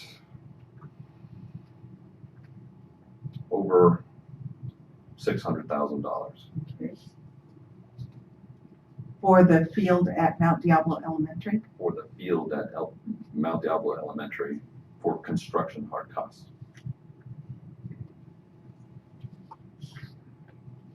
Turf upgrades. Doing the math real quick here. We are closer to $750,000 with an ongoing maintenance of $500,000 every 6 to 10 years, depending on how long it lasts. So the first number you gave was 650,000, and this number for Turf. 600. Turf is closer to 750,000. So the 350,000 is the district's one half of the contribution then, that's listed on the sheet? The district's contribution would be to match, or the 350,000 toward whatever the site came up for matching, which it sounds like they've been working on and continue to work on, as it is a big issue for them and the district. Can I ask how many of, and Richard had mentioned this too, some of the issues we have are rodents, and this is life. I mean, I know we all have gophers in our yard or something. But how many of these elementary schools, because I think we were really talking about a safety issue in terms of rodents digging in and causing potholes actually. Is that rampant? I haven't actually asked every school, but is that sort of a rampant condition in all our schools, or is it more targeted? And if you don't know, that's okay. It's not as if I We do warned know, you of and this. many of our sites are tormented by them. For I sure, know. we've seen how we had to address. Well, that's Concord why High. it's fixed it at Concord High, Correct. the beauty of it, but I'm curious. That costs a lot, obviously. So. Yeah, it does. And but if only they love it. that was only the play fields for our sports, Right. as opposed to all of the grass fields. So there's a happy medium out there, and I believe Rich can really speak to that. He's done a lot of research on this and spent some time figuring out how we can bring our current fields back to, or maybe not back to, but at least to fight the pre-drought timing. So that's Rich. Well, I bring can this speak to up that. because at Mount Diablo High, the way it sits, I know they're burrowing in from under on the side because there's a big slope down there, and they're burrowing in and under, and it's an extensive network of tunnels or something. I understand, but I was curious if that is the case at our other schools like Oak Grove and Cambridge. It is, it really is. It was due to a lot of the drought and the cutbacks that we did for watering our fields at one time that potentially could go back to that, but due to that, the gophers are prevalent now all over our fields. We're working on it, trying to reduce those, but it is. We have plans. We were in a process of trying to model the city of Concord's methods. We've been observing how they've been doing their fields, and we want to take their precautions and put them into our field as well. Somebody told me that the more you water, the more you attract gophers. That's what I found sort of. I was told it was just the opposite, so that's kind of. That's why I'm asking, because we're talking about drought conditions, and somebody said, well, if you keep watering in your yard, you're gonna attract the gophers in. If only Willie Mims were here to let us know Yeah, what. I know, this was another board meeting where we had a discussion from a community member about bringing predators into the schools that would kill the gophers, and we got into a conversation about, would it be coyote that we let loose on the field? So it was a pretty scary board meeting. So, the gophers, ground squirrels are really bad. I mean, it's at pretty much all our sites, and we're working to try to reduce those. There's really no real main way to rid them of them other than exterminate them, but we're working on methods of trying to rid the district of those. Okay, thanks. I was just curious if that is rampant in these fields that we're also looking at, because I know at Concord High, I was mentioning they were building condominiums. Yes. Those ground squirrels, they've been there so long. We actually had a student who stepped in, I think, to break one of those holes. Lots of injuries, and the reason we bring the three worst and want to address as many as we can through maintenance is because it is a major health and safety issue. So that's why it's on this list and it's red. Like anything that's listed red on here, it's probably about the same. There are lots of health and safety issues that we see here. At Oak Grove for slightly more than $1 million, what would we be getting there? We wouldn't be looking at putting turf there. I can tell you that. It would be double, triple the price. It's a huge field. That is a massive field and a massive, it is more than just gophers condos there. We're talking about some huge ground squirrels that are displacing a lot of dirt and earth. So it would be an improvement in the grass field at Oak Grove, possibly looking at mesh, some sort of rodent mesh to put down to keep them out. That's just for compare. Can you give me a rough order of magnitude? I mean, I've visually seen both schools' fields, but Oak Grove would be roughly 3 times what Mount Diablo. At least twice or more. I've got those are the 2 sites that I do have numbers on, and Oak Grove, just for the construction cost of grass, you're looking at almost $900,000, so close to $1 million. Without soft costs, that's just hard costs. Right, but the area, is the area at Oak Grove twice or 3 times the size at Mount Diablo Elementary? For that one, I'm not sure. I know it's much bigger, but I don't know exactly how much bigger. I would say it's about twice, but some of the issues is when a consultant went out to observe that, there's ADA issues that would have to be incorporated into that field for accessibility. So that was one of the things that drives the cost up once it to go to DSA potentially. For Mount Diablo Elementary, because it's on. I'm sorry, I was speaking about Oak Grove. I'm sorry. Okay, the field has ADA access challenges, is what you're saying? At Oak Grove, yes, it does. Because it's sod, or because it's, well, once it reaches a threshold, ADA, if it goes to DSA. oh, the they look at- dollar amount, yes, so okay. they look at Yeah, everything. the $1 million. Right. Right, it has to go to DSA, I understand that. Well, let's do a half of the field and then do another half.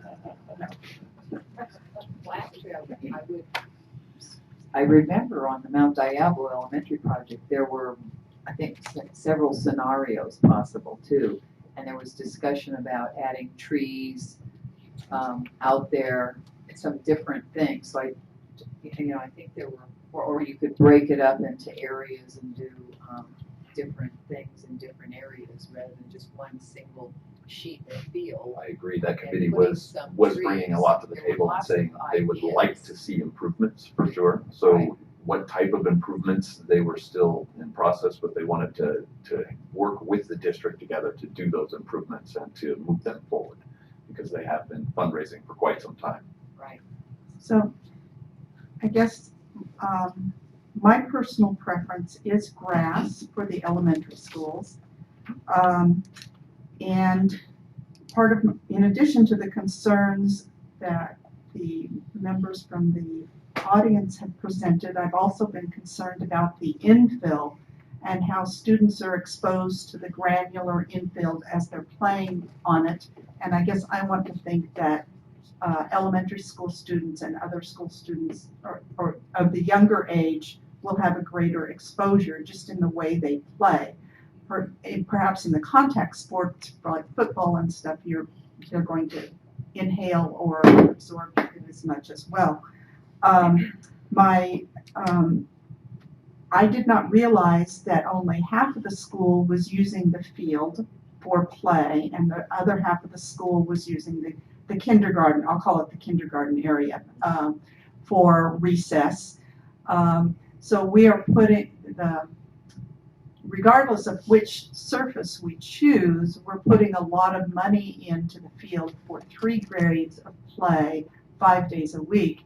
But I understand that the community, outside adult users, would probably prefer the AstroTurf type surface because then they can play any day, rain or hail or sleet or snow.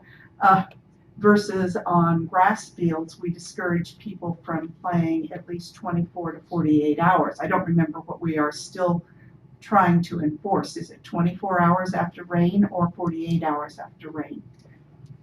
I'm gonna let Rich speak to that one. I'll just say though that when it rains, we don't have the students go out and play. Right, but the adults still try to use the fields, Yeah. even though we discourage them from it. But yes, And we have random groups of adults that go out throughout the district and other district school fields to determine where a vacant field is so they can play their adult game on the weekends. And you know, that's a fact. And because our schools are Prop 39 schools, although Mr. Fulmore would like to have us lock down our schools, our fields have to be accessible because of Prop 30, the facilities have been improved with Prop $39. So anyway, those are my comments. I prefer the grass. Ms. Durkee?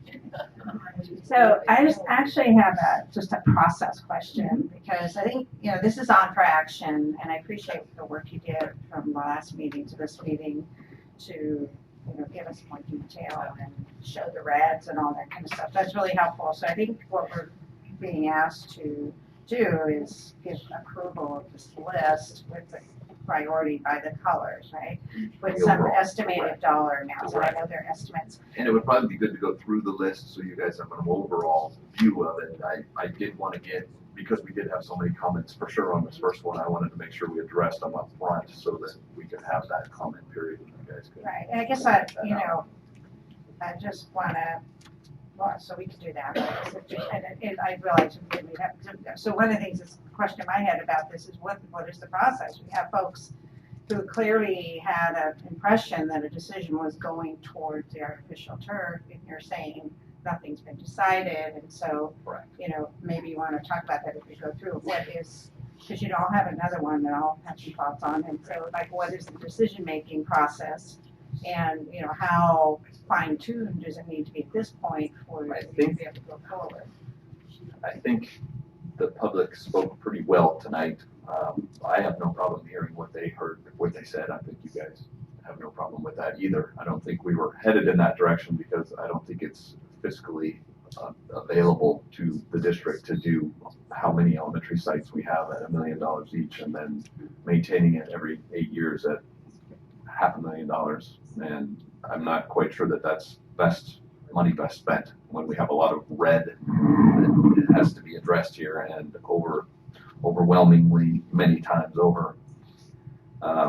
So the process, to answer your question, is to move forward with Verde, and they actually will, but we don't even really have to go that far because we can do a lot of maintenance on the maintenance side first, I believe, and bring a lot of those back without spending a ton of money.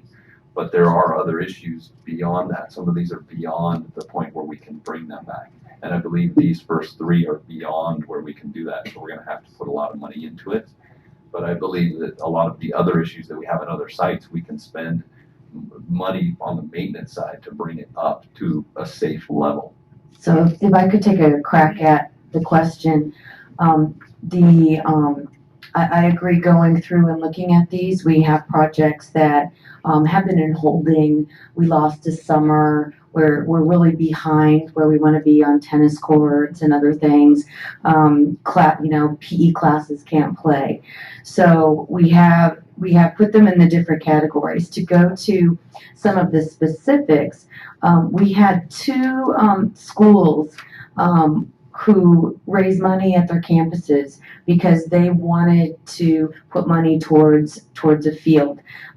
Cambridge and Mount Diablo Elementary. We also had evaluations of the fields, and that was done by school staff and central staff, and they went through and identified which schools needed the most repairs. But when it gets to, and you know, there's an equitable amount of money that was raised at those two schools, but certainly not an equal amount at those two schools. But that being said, when you have joint projects, they proceed a little differently. So we have had ongoing joint meetings regarding the field projects. And with Cambridge, they also are interested in other things that are later in this presentation, air condition in different locations. So The ongoing meetings that we've had regarding this have not determined whether it will be grass or turf. And so, but there have been ideas and drawings that have been put forth to the community in fundraising efforts to kind of show what a field could look like with different ideas, as mentioned, like tracks and benches and trees and different beautification, but primarily first kind of clearing it so you can use it. So, the process, just to answer it briefly, would be to say it's different when you have a joint use type, or not joint use, but a joint fundraising project.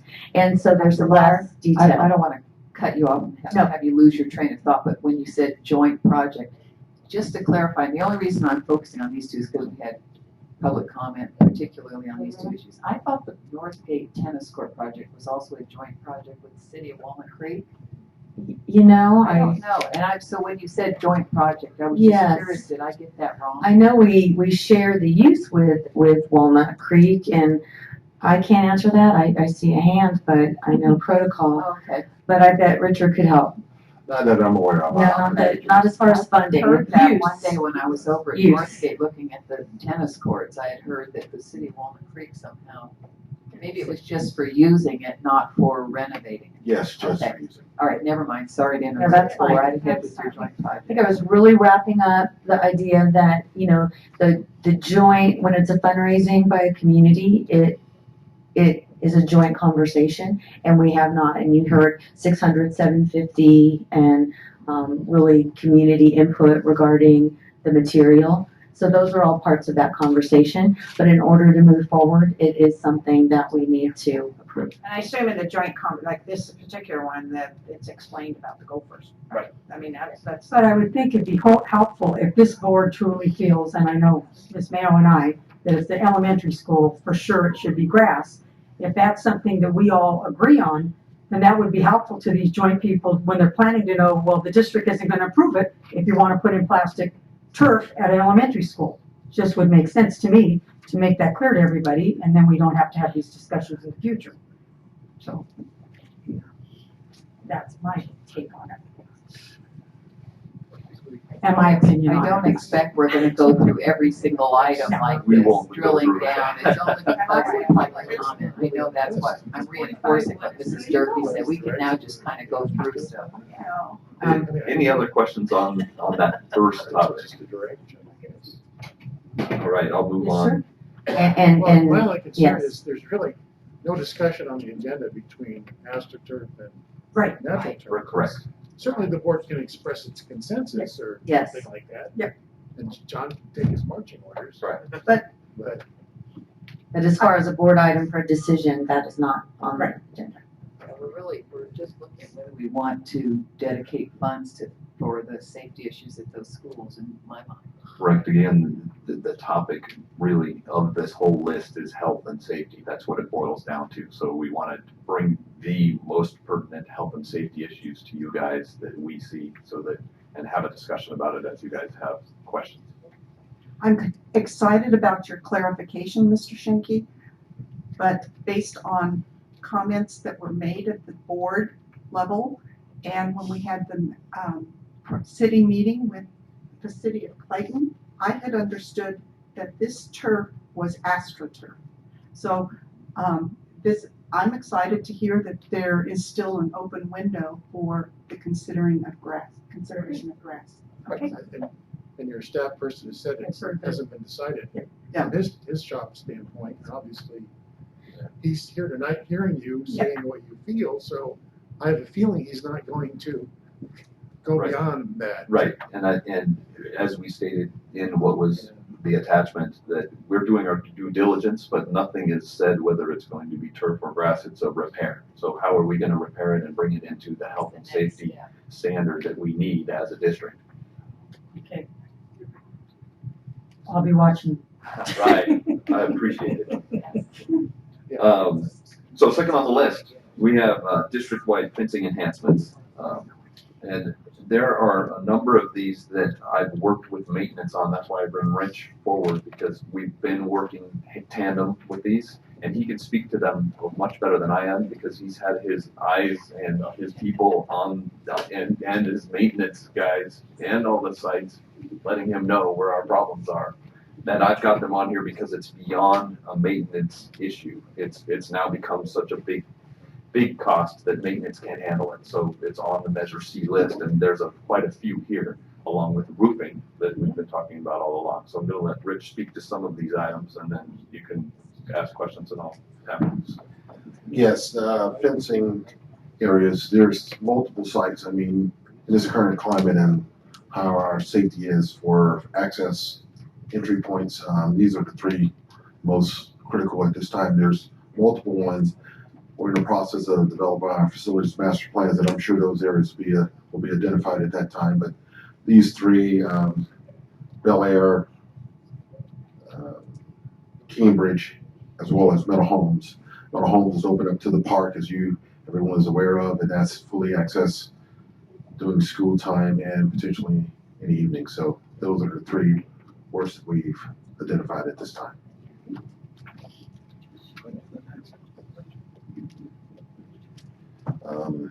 Landscape safety improvements at elementary sites. Those are ones that have been identified. There's three of those that actually there's four of those. There's quite a bit more as well that's been identified. Bel Air, Bancroft, Rio Vista, and Shore Acres. Those are some of the worst areas that has safety and landscape areas that needs to be improved upon. But once again, when we do our facility master plans, though, I'm sure those will be much more would be identified at that time. But those are the current worst ones. Hardscape is same thing. There's multiple sites that needs it, but we have a few that we clearly have identified at this time that's really in need of it. That would be Delta View, Hidden Valley, Rio Vista, and Shore Acres as well. John, I'll let you speak to. Just to reiterate with what Rich said, fencing, landscape safety, hardscape, these are the worst. There's definitely district-wide need all over the place, and we have come in Measure C and we've done a lot of the hardscape and landscape areas in some areas, but there's still much more to be done.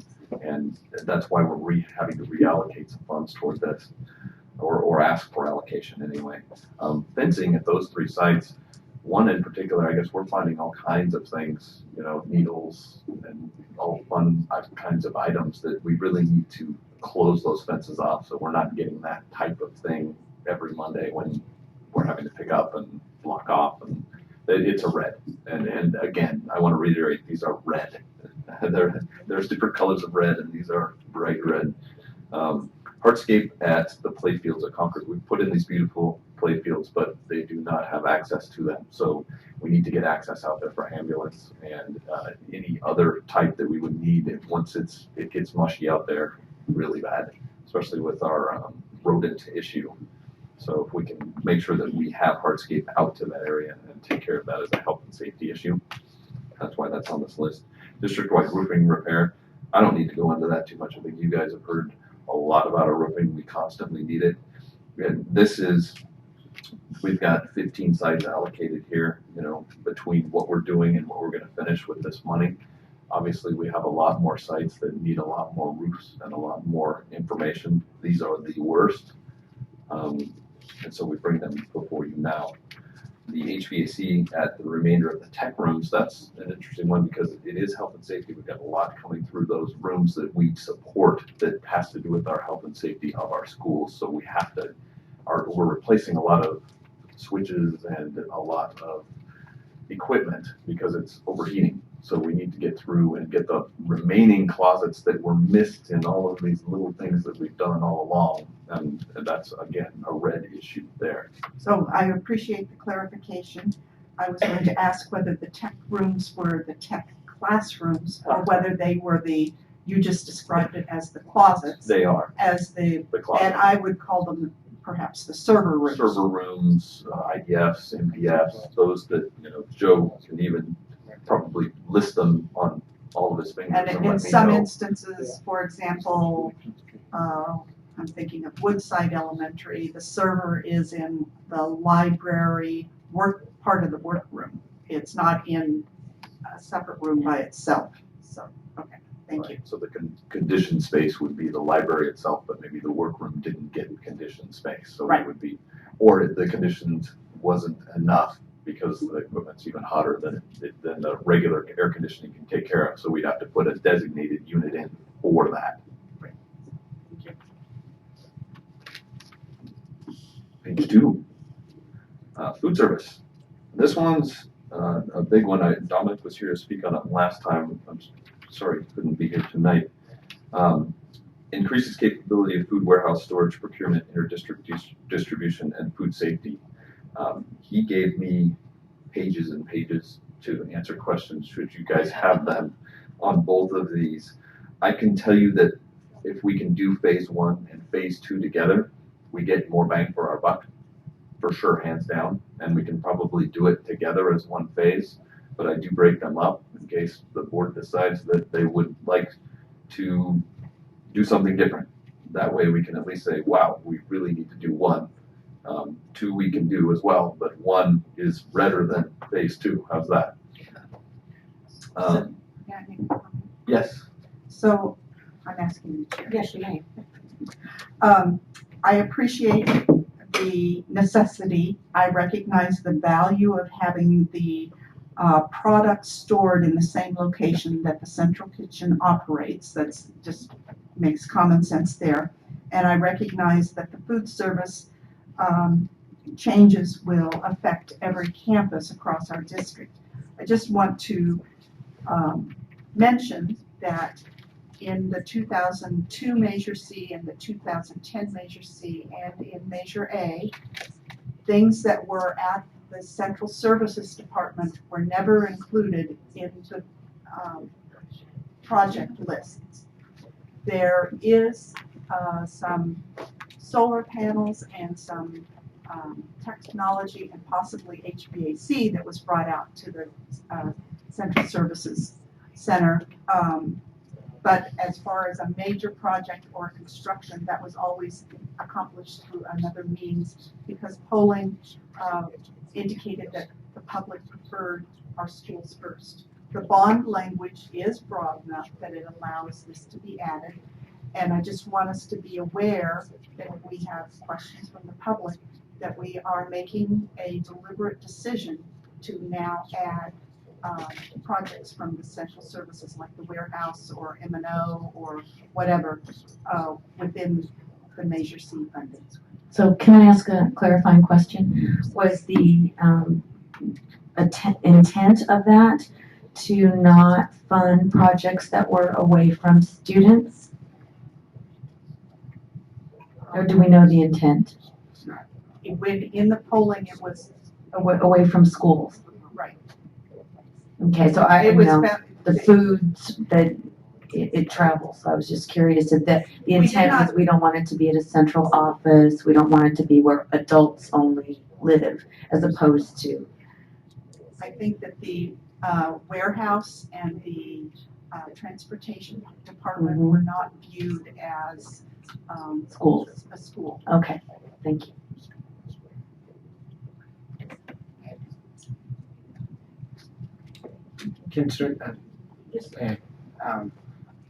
I'll return to something Mrs. Durkee raised, which is around how we're doing this as a process. And I think there are some very worthwhile projects here.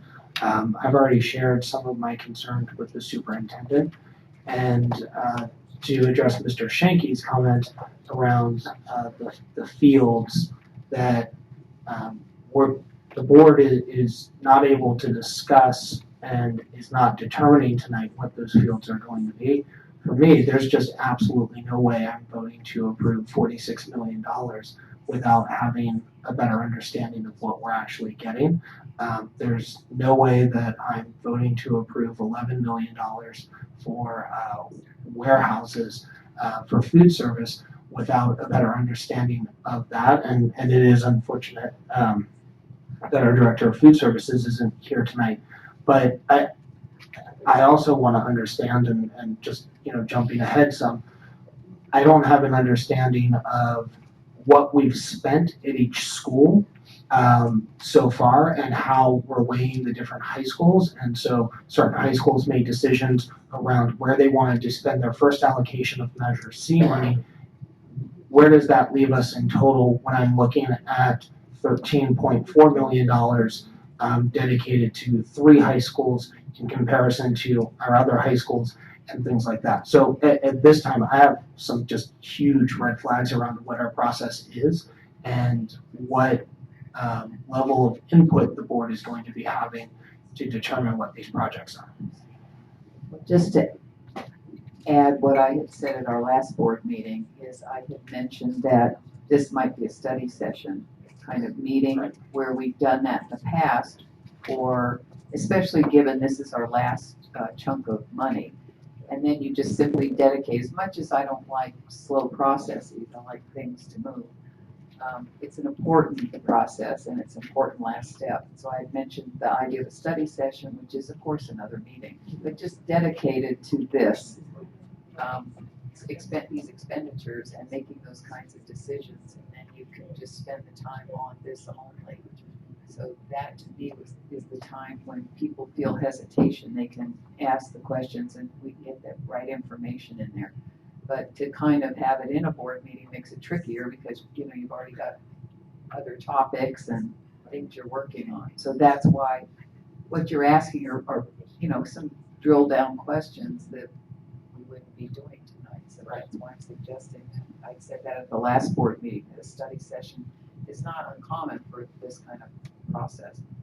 As we drill down, for sure. I would just share that the concern is that we lost last summer.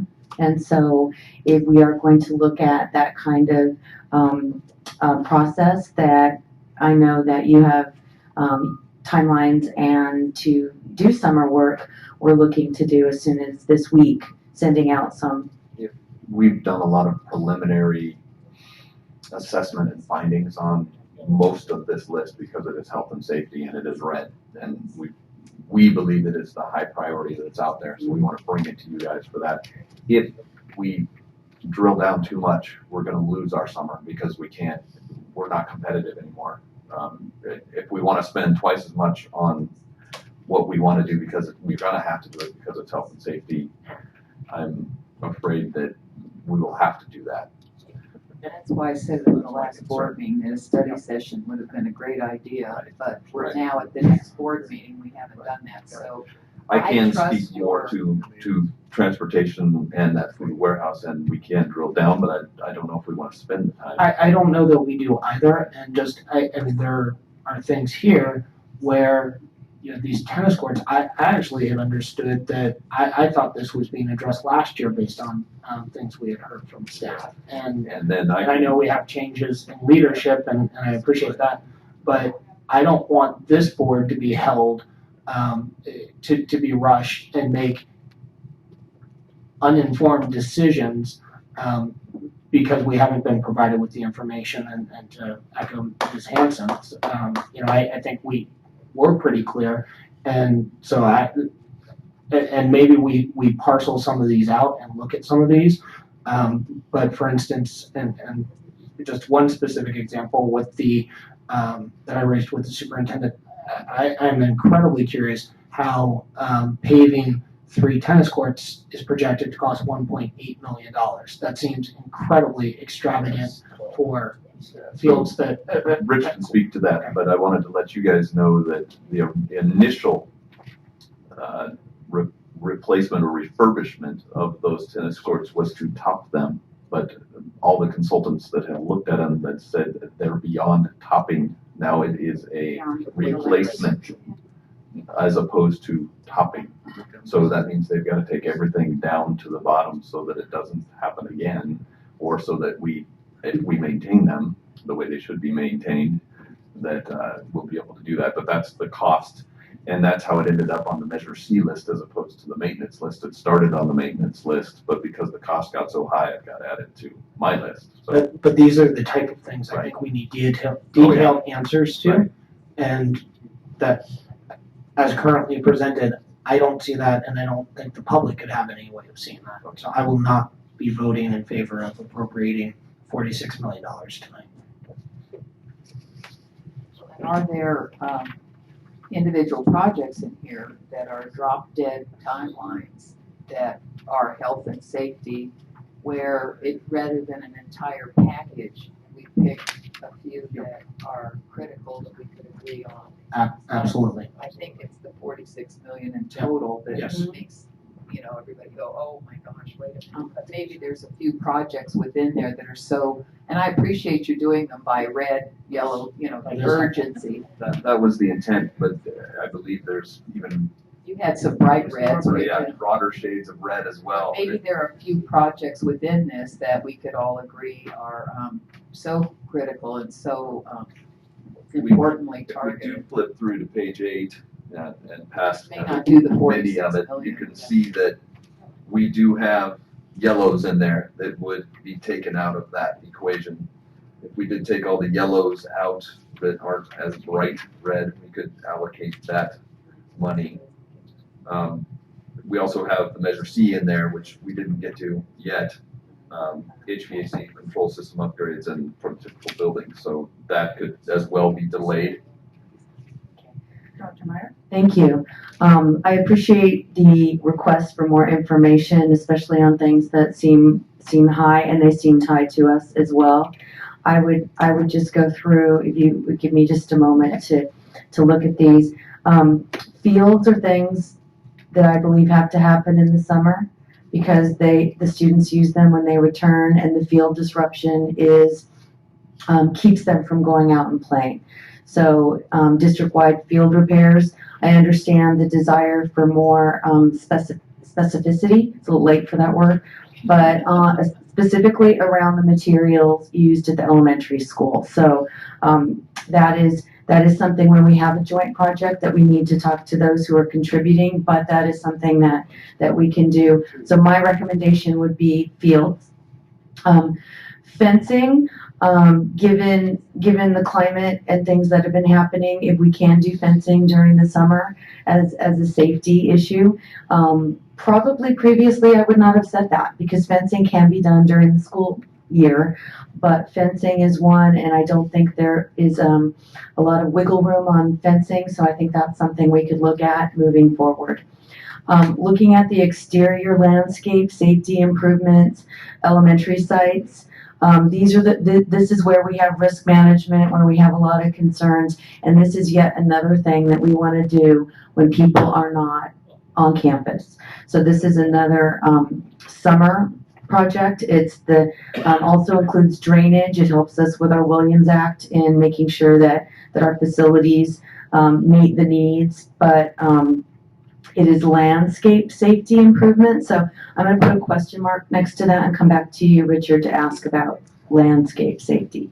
Hardscape repairs, this is something I would definitely recommend. This is the slip and fall, and this includes campuses where we have cracks, etc., and ADA accessibility if you have cracks in the sidewalk. So I would recommend that one as well. Hardscape access to play fields. This is something for community and student access, so I would recommend that. District-wide roofing. We've had a lot of discussions of roofing, and this is another thing we want to have during the summer and move forward with our roofing. Looking at the HVAC in our tech rooms. This is something that is a maintenance of our capital, and so this is a way to make sure that we are taking care of the computers and the purchases in the server rooms. Also, having that much heat in one room is not ideal situation on any campus. Then going through with the food service, transportation, warehouse, food service, district-wide update. I agree that it makes sense to ask that the food service department come back to kind of give us some details and talk about their plan and truly their vision for the future of food service. We've had it kind of going around, and I certainly know that there's a desire to update this, but I think it needs to be a part of a bigger picture that has kind of moved on us a little bit. So I think that's very important, but I would say that we would come back to talk about that one. Tennis courts, the cost is what I would be concerned with. The need, we know we absolutely have to have. So I'm going to ask Richard perhaps and John, just if you don't mind holding off, that's going to be another one I'm going to ask you to kind of speak to, because we want to do it, but I don't know, is there only one person who does this? It would be a question. I would want to know process. And then lastly, Cambridge. Cambridge has traffic problems right in front of their street. They have they have giant portables that are in front, and they're kind of leaning, and they're dangerous not only for their quality, but they're also a hazard because there's not a sidewalk for students to have a safe passage to school, and there's a place where they can be moved in the back. The concern with this particular item was brought forward at the last meeting, and that concern is that I don't see how we can move those two old portables to the back at that cost. That if we were going to, it would be the cost here, $500K, but we know that it's probably going to include an additional cost. And so that'll be my third. That's a lease that I think the adult program can pay for. That would be additional. So why don't, if you don't mind, why don't we go to the 3 question marks? Thank you. And then I would like you to consider if you have any questions for the ones that I mentioned without the question marks first. What's the total on those? You would subtract 11. Is that the 32 million minus 11? Minus 11. Or am I? 20 million. So it'd be subtracting, well, we're still discussing some of them, but, Well, I think we were originally talking about, roughly 15, $46 million. 14, 15, Getting the roughly 14, 15 million less. 14 or 15 million less than 46? Yes. And I await any exact correction. Or is it from 32? It's from I think we're talking more It's from like 32. 17 million? Yeah.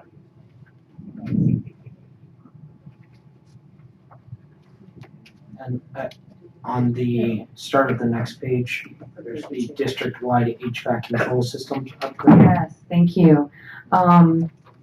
Looking at these last 2 reds that dangle over to the next page, district-wide HVAC control system upgrades. I would have to know more about that one. I know that my main concerns with my recommendation centered around timing and safety. And I know that these are all safety, but I don't know that that one is timing. And then upgrade district prototypical building designs to current code cycle. I don't know, I would want to know about timing and safety on that one as well. I would also be curious on the HVAC. It was mentioned at the last meeting that it would be reimbursable, but is that 100% reimbursable? Does that get reimbursed back to Measure C funds? Does that get reimbursed to the general fund? What's the timeline for that? I'd like to understand. Is that a program that's expiring, or what? It's a program that has a central, the state has funded that particular bond, but we are in line and we have projects that we have already found are eligible for reimbursement. And I know that we will receive that reimbursement, but I'm not sure which fund. I thought it might have been general fund, but I don't know. This would be seed money that we would put into this project, and we would get reimbursed for it, and then we could use that money, those monies again toward lighting. So HVAC was the first step of it, and lighting was another step of it. So as long as we target it with capital improvements, then we may. So it's not like we could use it for staffing, but it would be targeted for So we actually, operation. I mean, it's reimbursable, but then we're committing it to other things. When you Within say this their I mean, energy you're- bond, yeah, so when it'd be energy You're saying it's categories. seed money, so we're still, it would seem to me that would almost be more we would receive supplemental funding.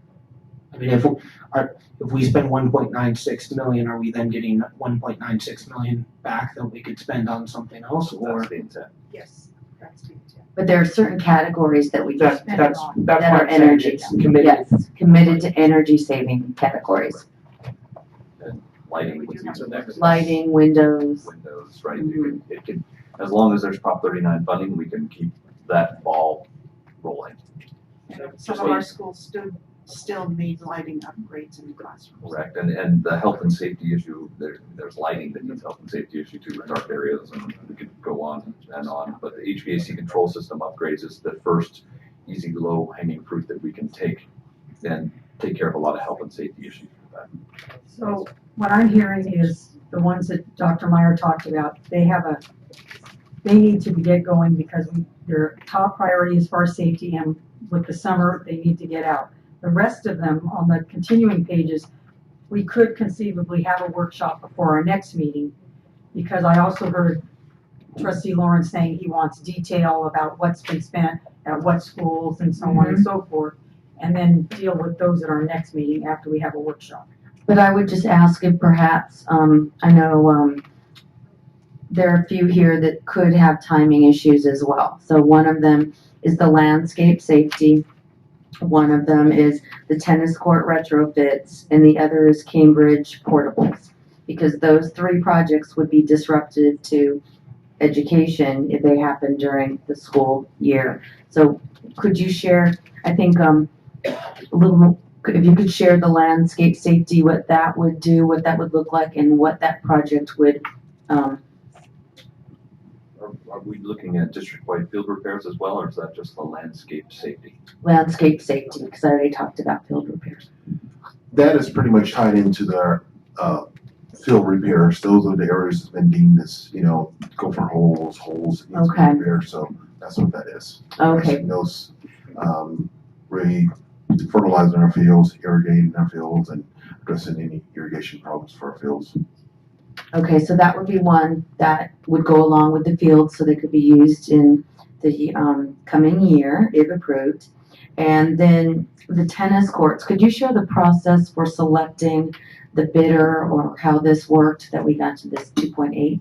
Well, at our last board meeting, Verdi Design was the consultant that we selected to design tennis courts, and the actual bidding process, when it's public bid, we advertise, we put out the bid, whoever the bidder is to be. Okay. We'll address that.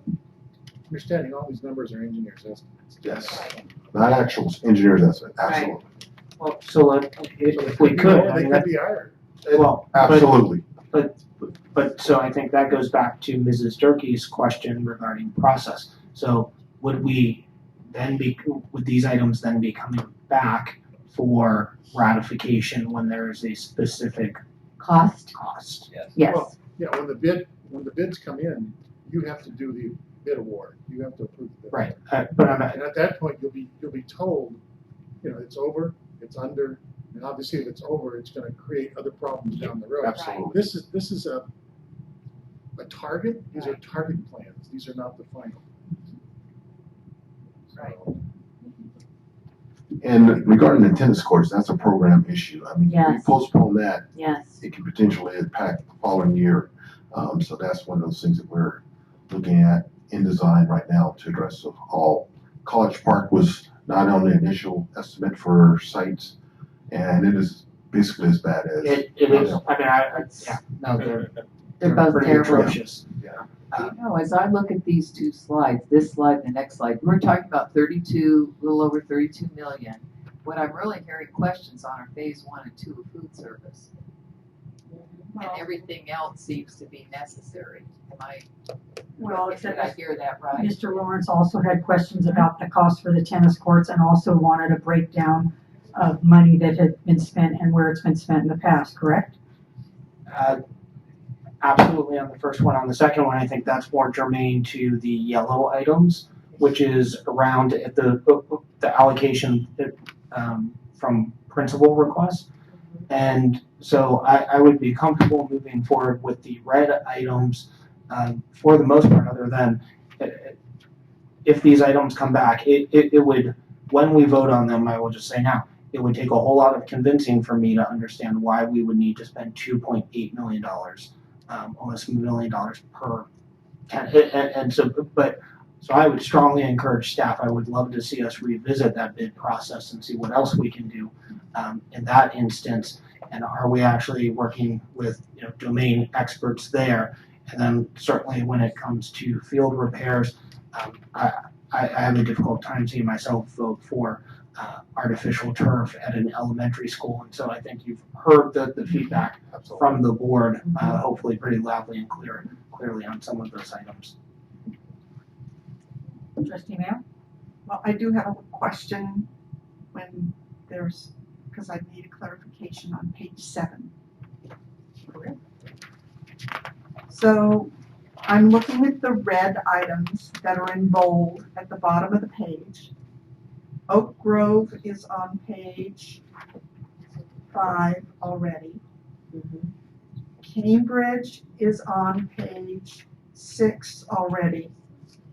Cambridge, the second time, I believe, is on page 5 already. Mount Diablo Elementary School is on page 5 already. Meadow Homes Elementary School, is it on page 5 already? Yes. Or because the word Meadow Homes On page 5 up at the top. no, that's Mount Diablo Elementary. Oh, I'm On sorry. page- I'm sorry, you're right. It is. On page 7, there's Mount Diablo, MHES, Yes. I presume stands for Meadow Homes Elementary School. And it's listed at $720,000 for hardscape. I was presuming that you're looking at replacing or doing a lot of repair on their field, their play field out there, which is asphalt. Because that's pretty Correct. bad. Yes. Okay, so I can support that one, okay? But I didn't see it on the page 5 list. So my primary question is, are these numbers on page 7 duplicated in the total of 46,000? They're not duplicated. Okay, well, And that was why we. don't laugh at me. That was a good question. That's a very confusing. And the way that this was originally presented, we had to bring it back the way it was originally presented to show you What how changes you made? what Right. changes we Thank made you. so that it wasn't, it is confusing the way we presented it, but we needed to present it this way so that you guys saw how we presented it originally as opposed to this time around. So I guess my point is, the 5 that are listed on page 7 at the bottom that are identified as red, the Mount Diablo, the Meadow Homes number is a new number unless it is in the hardscape repairs on page 5, 3.72 million versus on page 7, it's 720,000 for Meadow Homes. Is it the 720 under hardscape where you have Cambridge? So just a typo? Under hardscape on page 5? I'm sorry, the hardscape on page 5 It says 3.72 million. The Meadow Homes hardscape is 720,000. I don't think that's a typo. It's listed under there. It says Cambridge. Cambridge. Okay, The board's elementary discussing right versus- I believe that is a typo. It's supposed to be Cambridge and it says Meadow Homes on that page. I believe you're right. Okay, so I just wanted Thank you, Linda. that Thank clarification. you for clarifying that. But will Meadow Homes receive hardscape repair? You'll let us know later. Yeah, I don't believe that we had that in the mix. So that should be Cambridge and hardscape. President Mason, if I could go back to sharing that it does appear that these projects, with the exception of hearing a bigger vision of food service as it moves forward, are things that ideally our staff would like to see done during the summer and moving forward on. Certainly there are greater needs in the future and a lot of yellows and things that we need to look at specifically, but we're also hearing the direction that for fields at elementary, there's a general consensus that grass is preferable, and that regarding process for courts, that there is a concern that there needs to be just a really looking at experts in the field in particular, and just perhaps I can also through memo bring back more information about the company that is going to do the tennis courts, and just kind of get a general comparable other district number for us, because I would hate to see the project held up. So my recommendations would be, we know what it's like to have construction during the school day, and we can do it, but it is not ideal at all. With the remainder of this, out of the 32,000, with the elimination of the 11 million at this time for food service, with the caveat that we will anticipate within the next month, we'll come back with more information on that. That's what I was just going to ask, because Mr. Shanky brought this up, and to respond with Mrs. Durkee's question about process, really in approving moving forward, we're still, am I correct, we're still going to an additional bid process to clarify the cost, because as we've said, they could go up or down, and there may be a little shift in the company. This helps us allocate budget so that we can get design, or that we can bring a consultant on to give us a true, very in-depth number, and then move to the bid process. We can't even get a design unless we get budget allocated. So at this point, we're allocating budget in hopes that that will hit our budget and shoot for that. And obviously adjust as we need to so that we can take care of some of these red items as soon as possible, because they are health and safety issues.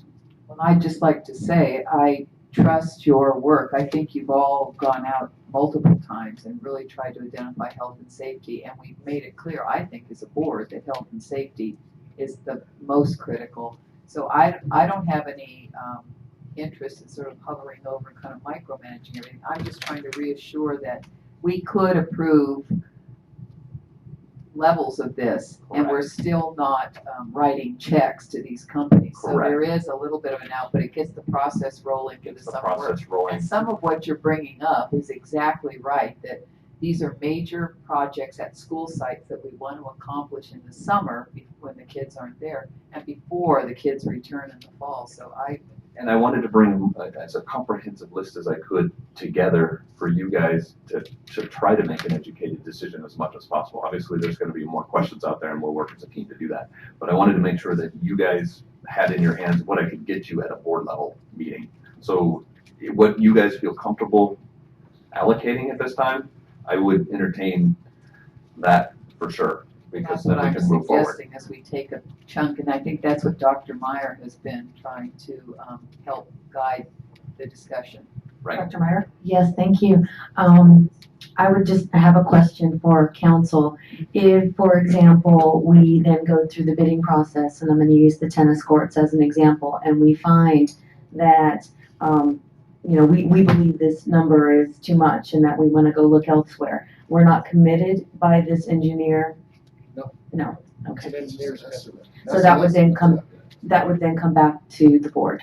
But let me be clear about this. Most of the time, the engineer's pretty close. Right. You need to understand that. Absolutely. Because what he's talking about is taking it right down to the dirt, starting over.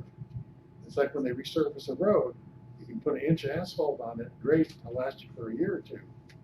But if the road's deteriorated, they have to take it all up right down to the dirt. Start over. And that's what gravel. Even lower than the dirt. Lower than the dirt, okay. They've got to take it out and reinforce it. Yeah, I just. Good to know. Okay. It's just, it's construction, it's crazy. Yep. So, And the environment for bidding is not good now either, so. That's the other. Because of all my neighbors in the North Bay are taking all of your construction. So I did a little homework myself on the Cambridge portables. Okay, and I just wanted, so just the way it's worded, I think the dollar amount is just fine, actually. Currently, just talking about the one, which is the Adult Ed Family Literacy Center, is being leased, as you know, by Adult Education. It is being paid by for Adult Education, so that's fine. What this needs to say is to take that one down and put a new leased one wherever the location is, and all the cost. And what I had there pulled for me is what happened at Bel Air, because that's a similar process, right? Of a portable that was designed to meet the need of being a family literacy center. Yes, right. So it's a special design getting put in, and then there's an ongoing lease. Right. So And I don't know. that number didn't include the lease. It was moving the bill, taking down the old ones, getting a pad in the back, and getting. Did you actually get an estimate? I mean, That is a budget estimate from what we've done with portables in the past, the cost that it would cost to do that, less the lease. Not including the lease. Okay, this is much higher than what I got, so that's fine. You can budget, It's a but budget. I'm more concerned about the interpretation of what it says. So it's really not literally moving that existing building because it'll fall apart. Right. But actually taking we it agree. down. There's And I think one of the hangups that we always ran into is just to get them to come take it out, it's gonna cost so a ridiculous amount of money. Yes. So we can go over sledgehammers and take it down ourselves or something. But the point is to get a new one in the back where we're gonna place it hooked up. And all that. And we agree with that. Okay.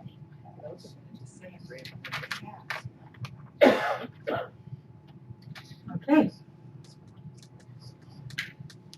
Entertain a motion if anybody's there.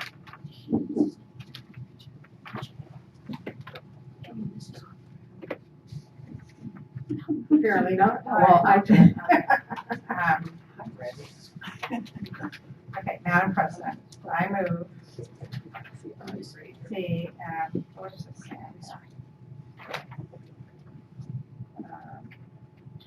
Approval of the red category items on Measure C list as presented with the exception of those actually on page 6 related to the first two that relate to food service, transportation, warehouse, and food service. So it's just $11 million, estimated $11 million. As we consider those numbers too. Because I think those are the two that have, it sounds like our food services director knew that there'd be more questions. Well, plus food service can happen when the students, Yes, not a student. because it's not a student building. So, I didn't know, we're all kind of trying to figure out the motion here. Is there a motion? There was a motion. We didn't hear it. Oh, okay. Over here, we didn't hear it. You didn't hear it? Okay, I'll do it again. I move that the approval of the, this says red category items on the measures. Bullet. Read that? You could just, it's not my motion, but I was gonna say, because if you wanted to just mention, as they listed it, district-wide field repairs, district-wide fencing. Okay, that makes everybody more comfortable. District-wide, including the district-wide field repairs, district-wide fencing enhancements, exterior landscape safety improvements, elementary sites, hardscape repairs at elementary schools, Concord High School hardscape access to playfields, district-wide roofing repair, replacement, HVAC at remainder of tech rooms or closets. Concord High, College Park High School, Northgate High School tennis courts, retrofits, and the Cambridge portables. There are other items on the. We're still having problems, technical problems over here. I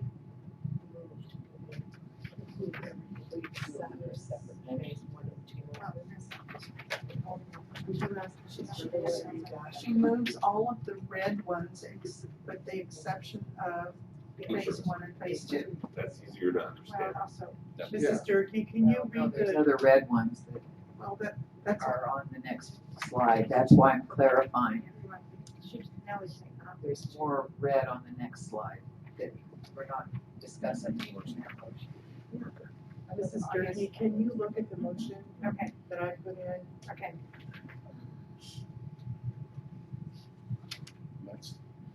That's previous. That's confuses. Yeah, I think she did, because she's got the slides right there. I thought it was easier if we could identify, because there's more red on the next So slide. there's nothing else that's called phase 1 or phase 2. Yeah. Okay. Right. Would it- This is a different category. I need a clarification. Yeah, I think we all do. Okay. Yes, thank you. Okay, trustee Mayo. You had a question on the motion? When I'm looking at page 7, the 2 items at the top are Measure C facilities improvement requests. Those are also red. So are you including those 2 or are you excluding those 2? John, isn't this the previous list? Page 7? No.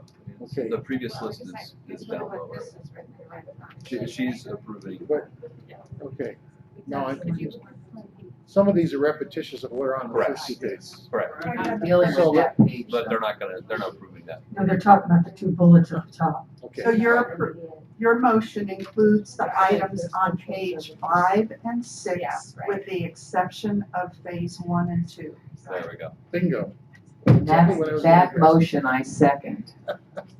You just That's need to what I was add gonna page say. 5, right, because it says page 6 already, right? So the target number is 32 minus 11, which is like 21 million and change. Right. Is what you're approving. Okay. I'm seconding that. Thanks, Larry. Yes, I can see it. It just says page 1. I mean, say on page 6. Well, Page 5 and 6. What's it? I guess it's Turkey. To come back later with a little more detail. Okay, here we go. Is that better? Debbie has drafted a motion based on Ms. Durkee's motion.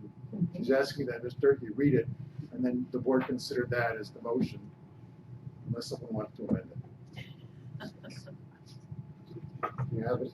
That's too good. Like what Debbie has done.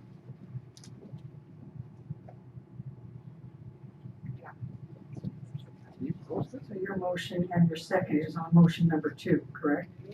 Yes.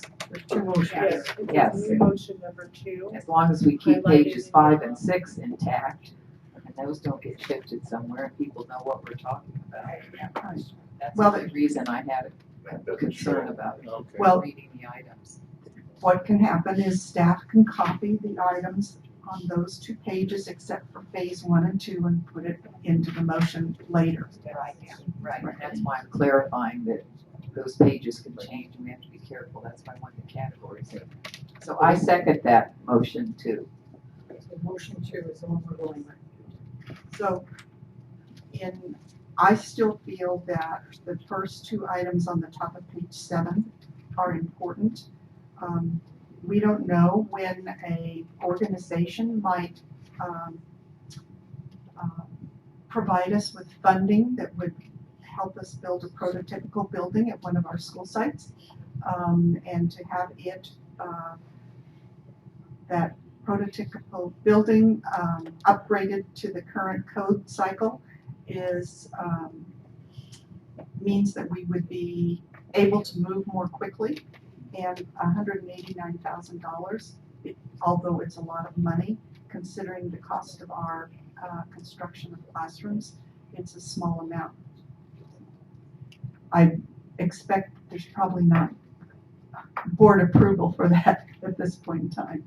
Could that be a separate motion? Yes. Yes, it Let's could just be. go with this one. And then if you want to make another motion, we can do that. Break it up. Yeah. Okay.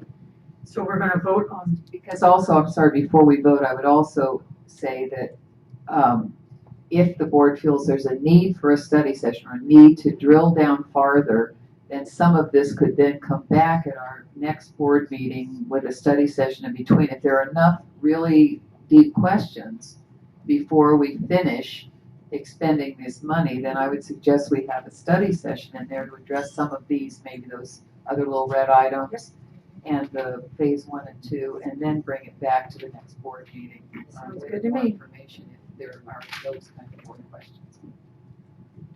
Okay. So we're now voting on motion number 2. Are we clear? Yes. Okay.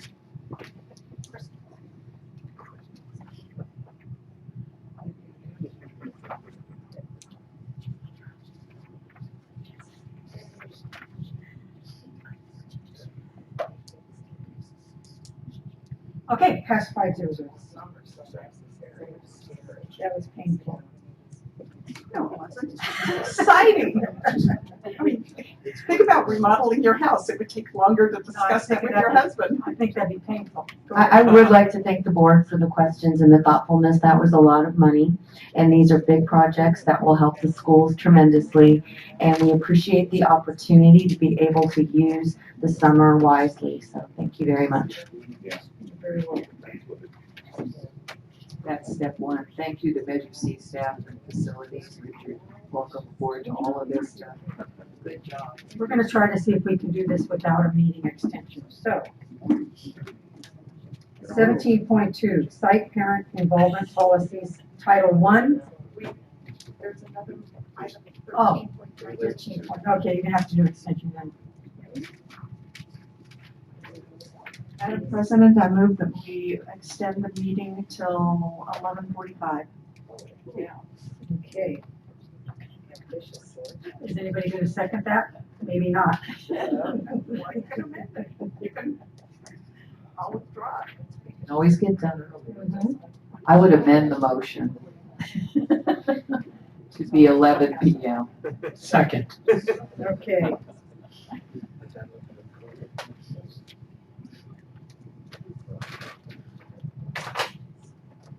Well, there's no interest in this rest of the board. After Was more slow. details. We're gonna lose the solar, I mean, the HVAC.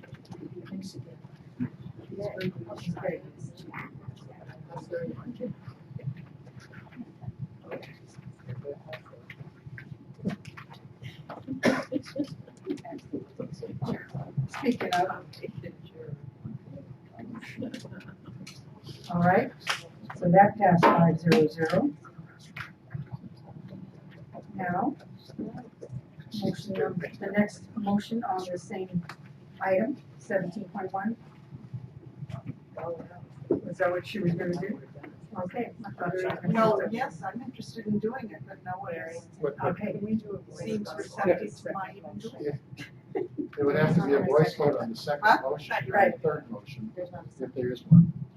Well, If there's no okay, vote, I'll move that the board approve the first 2 items on page 7, the district-wide HVAC control system upgrade and the upgrade for the prototypical building design for a total of whatever that ends up to. About 2 and change. Yeah, 2 and change. Is there a second?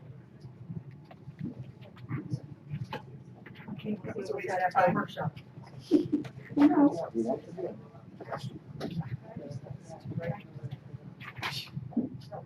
Oh, what? Your, go ahead. I mean, the reason I hesitate, I don't really understand it at all, so, but I don't think we want to take the time tonight. It doesn't feel like we want to take the time tonight, so that's my only concern, I don't get what that is. What we just did. Is there, ask the superintendent and staff, is there any time sensitivity in the next 2 weeks regarding those 2 specific items that we're aware of? No. My only concern is that we would lose our opportunity to be reimbursed by Prop 39 eventually if we delay forever, because that money's gonna go out. That is correct. And I certainly agree, I'm just asking that, not within the next 2 weeks, not we anticipate. It depends on how fast we get in line, and I don't think we'll lose anything in 2 weeks or a month. Thank you. Okay. 17.2, Site Parent Involvement Policies, Title I. There is another item that relates to that was taken off the consent agenda. Yeah, we're gonna go right now, or we're gonna go through these ones and then follow that one? That's fine. But that So we don't your forget motion it. was to approve that after 17.1. It wasn't really a motion, I just asked that it be pulled and considered, so it wasn't a motion. I mean, I think that she said we had to deal with 17.1 before we dealt with that. I don't know if it had to be exactly right after it. Okay? That, it's just related, so. Well, we're gonna see if we can confuse you guys even more than we have already. Okay, so the Site Parent Involvement Policies, Title I is for action because we reviewed it at our last meeting. Are there any changes or motions on that? I'll entertain a motion if there is one. Madam President, I move that the board approve the site parent involvement policies under the Title I provisions. Thank you. Second. Thank you.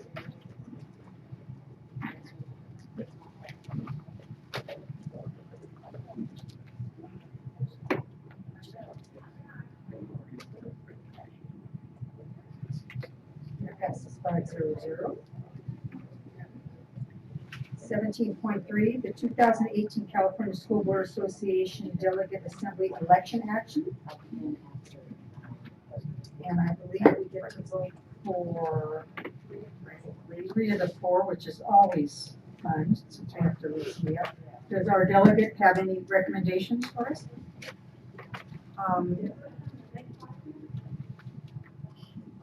Mrs.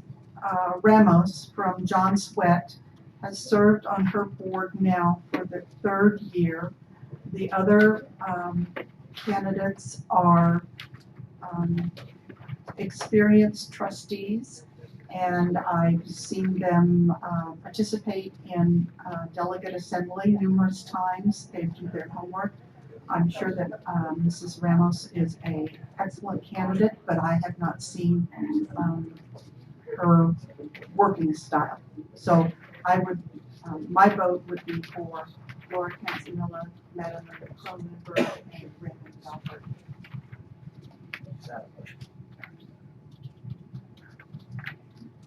I guess my only concern is you have 2 from East County instead of an East County or West County, and I don't even know what you call John Sweat. John Sweat is north of North County. No, I know where it is, but what part of the county is that? A different county? No, it's west. It's still west too. John Yes, Sweat. it's above West Contra Costa Unified School District. Profit. Yeah. So the county they represented. no, there will be 2 school board members. If you vote for Madeline Cronenberg, there will be 2 from West Contra because Liz Block also serves. Laura Canzanilla would be the only one from Pittsburgh. Raymond Valverde and Yolanda Mendrick would be serving both from Liberty, but Raymond's expertise is in CIS matters. And so he's our Region 7 representative to CIS issues. Okay. All right, well, if you want to make a motion with your suggestions, that's fine. I move that the board vote, that doesn't sound right, cast its ballot, the board cast its ballot for Laura Canzanilla, Madeline Cronenberg, and Raymond Valverde. Second. I knew you'd be right on that, Mr. Lawrence. No, I know that, okay.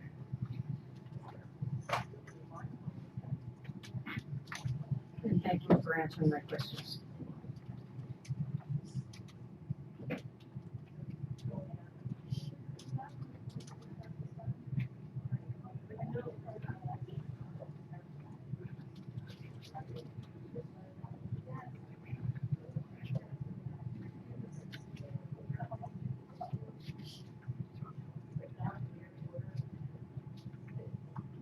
I'd just like to put in a point, I do like to see, not everybody who's had years and years of experience serving in these things too, because I believe you have to pass the baton and get others involved as well. There's no problem with these folks.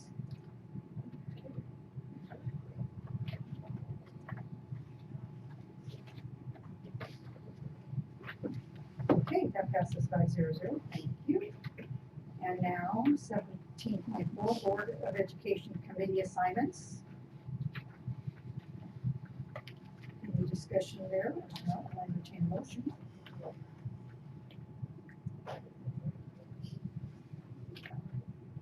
Madam President, I move that the board approve item 17.4, Board of Education Committee assignments for 2018 as presented.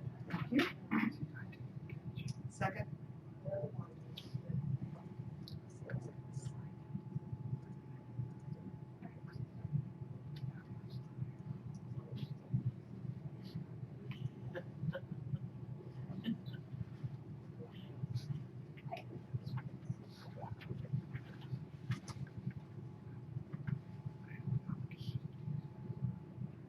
And that passes 500.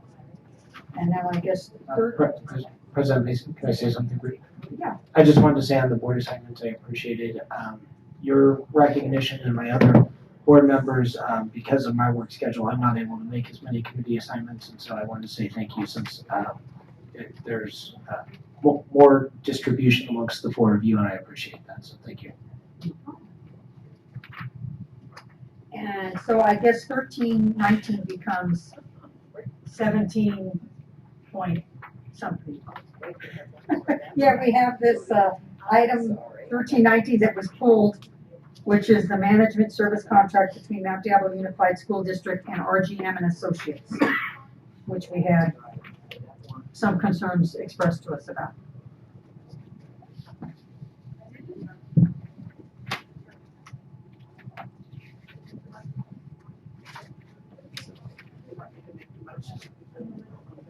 Yes.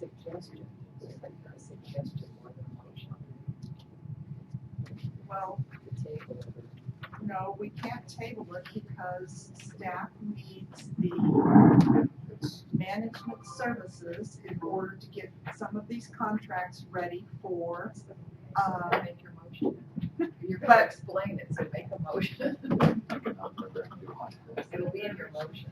No, it won't be in the motion because the item has to be, in my view, has to be amended, and I'm not sure. Okay. Maybe the chair would call. Yeah, on can we staff have member- a suggestion from our staff regarding moving forward on this? That I can do. There's two items that we have here. One is they gave us hours overall in the spreadsheet that we're working off of with this. The first item is that we did put the warehouse in there, as well as the other things that we do need management services for. They would be managing for me and under me, so that we would be watching these hours very closely. The other item is, just as Mr. Ferrante had said, that they do include some of their overhead and profit and items within their hourly, which they're entitled to for a certain extent, but there are a couple of things that they probably should not have in there, again, being the laptops and those items that we would not be paying for, or a PM truck that should be included. Again, it is included in their hours, so we're not providing them a PM truck. They have their PM truck and they're putting that fee into their hourly cost, which they have to have a truck to get around between the sites, and we're not providing them one. It's in their hourly cost, right? So I would say that we take the PC laptop off. If they do have to have one, again, somehow they're paying for it. They already have it. They have to maintain it. If we want to negotiate some more with them, we have that opportunity. But these projects are moving forward, and I have no staff to oversee them. So I'm at a point where I need somebody we're going to lose more money if we don't have somebody over the oversight that we need for them. And for clarification, as we read the contract, and council can certainly weigh in, what this is saying is that all of those things are included in their rate. So I believe it was not correct that we're paying extra for a laptop or a truck or tools. It is included in the rate that we're paying. And Mr. Schenke, did you have anything to add? I just want to know what law school you went to, superintendent. No, that's. Schenke School of Law. And this contract is That's accurate. It's basically, what they did is they described too much. It's telling you what's included in the hourly rate, and that's all inclusive. The only thing that's not are the reimbursables, which are listed below, but also what the reimbursable contract clause says. It said cost plus 12% as approved by the owner. So in other words, if they come to a budget that's too much, John will say, no, it's No, I not. don't think so. Exactly, and And that's. those are basically, there's the site office for locating on our site, postage and reproducibles, those are pretty standard reimbursables. 12%, I've seen it as high as 15. Yes. I've seen it as low as 8, but 12, it's whatever they. So really, the amendment that I would see us needing to put in here is taking out the hours for the warehouse oversight, because we haven't approved it obviously yet. And I may have jumped the gun a little bit in that so that we wouldn't have to come back to the board on it, but we can't come back to the board with that item. So if it gets approved without those hours, we should be able to come up with.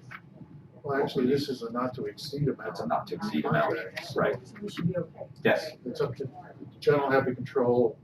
correct. I love that. Yeah, if you gave, So just say, don't do that work. correct. Or if it comes on later, we can allocate it toward that. So the motion is for the full amount and the contract as it is written, which includes the management costs for the warehouse. Projected, yes. It's a not And to that exceed. is one of the biggest sections of that contract. Correct. The most hours, because it was the 11 million part. Correct. Do you have a new number to give them, or you just want to go with what you have? I do not have a new number to give them. Well, actually, we did move numbers around. I do not have a new number to give them. My suggestion would be simply approve it, rely on your competent staff to make sure that. We will make sure that we don't exceed Very that. sage advice. I'm Very sorry. sage advice. Trustworthy in terms of And so what is the total dollar amount of this? Let me put it this way. The not to exceed amounts. No, I've got that part. What is the construction amount that is approved by this motion? Is it the 17 million, is it the 30 million, or is it the 46 million? It's the oversight of the modernization for this summer that isn't a part of the 46. So what, And it would, the only thing that it would include beyond that would be the warehouse. So if we do not do the warehouse, it's only the modernization stuff that has already been allocated. so that would, the summer work is the, no, it includes some of the other summer work, doesn't it? It includes, It's nothing on the red list, yeah, that's what I thought. except for the warehouse, which we didn't put on there. So it's something on the red list. Nothing on the red list. Yeah, this one. Anybody can make the motion. As presented. With my suggestion. I'm just surprised that the rest of you didn't notice that the warehouse was in there. All right. I'm gonna go back to what council said then, because it's, I move that the board approve the management service contract between Mount W Unified School District and RGM and Associates with the SAGE, I don't know how to say this, As presented. as presented, with competent staff overseeing this and coming back with ethical and cost saving. You got it. All for the student.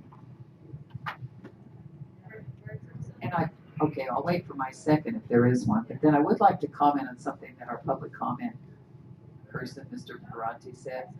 Maybe I'll say it now, is I do have to agree that on the consent agenda, there's a clear definition of what goes on a consent agenda, and it's not for large new expenditures, which is over 25,000, and it's really for routine business and a limited amount. So I would like to just reinforce that that was one of the comments I heard that I have to agree with. So do we have a My second? motion stands. We have a motion, do we have a second? Second. Thank you, ma'am. Otherwise, we're gonna be here till midnight.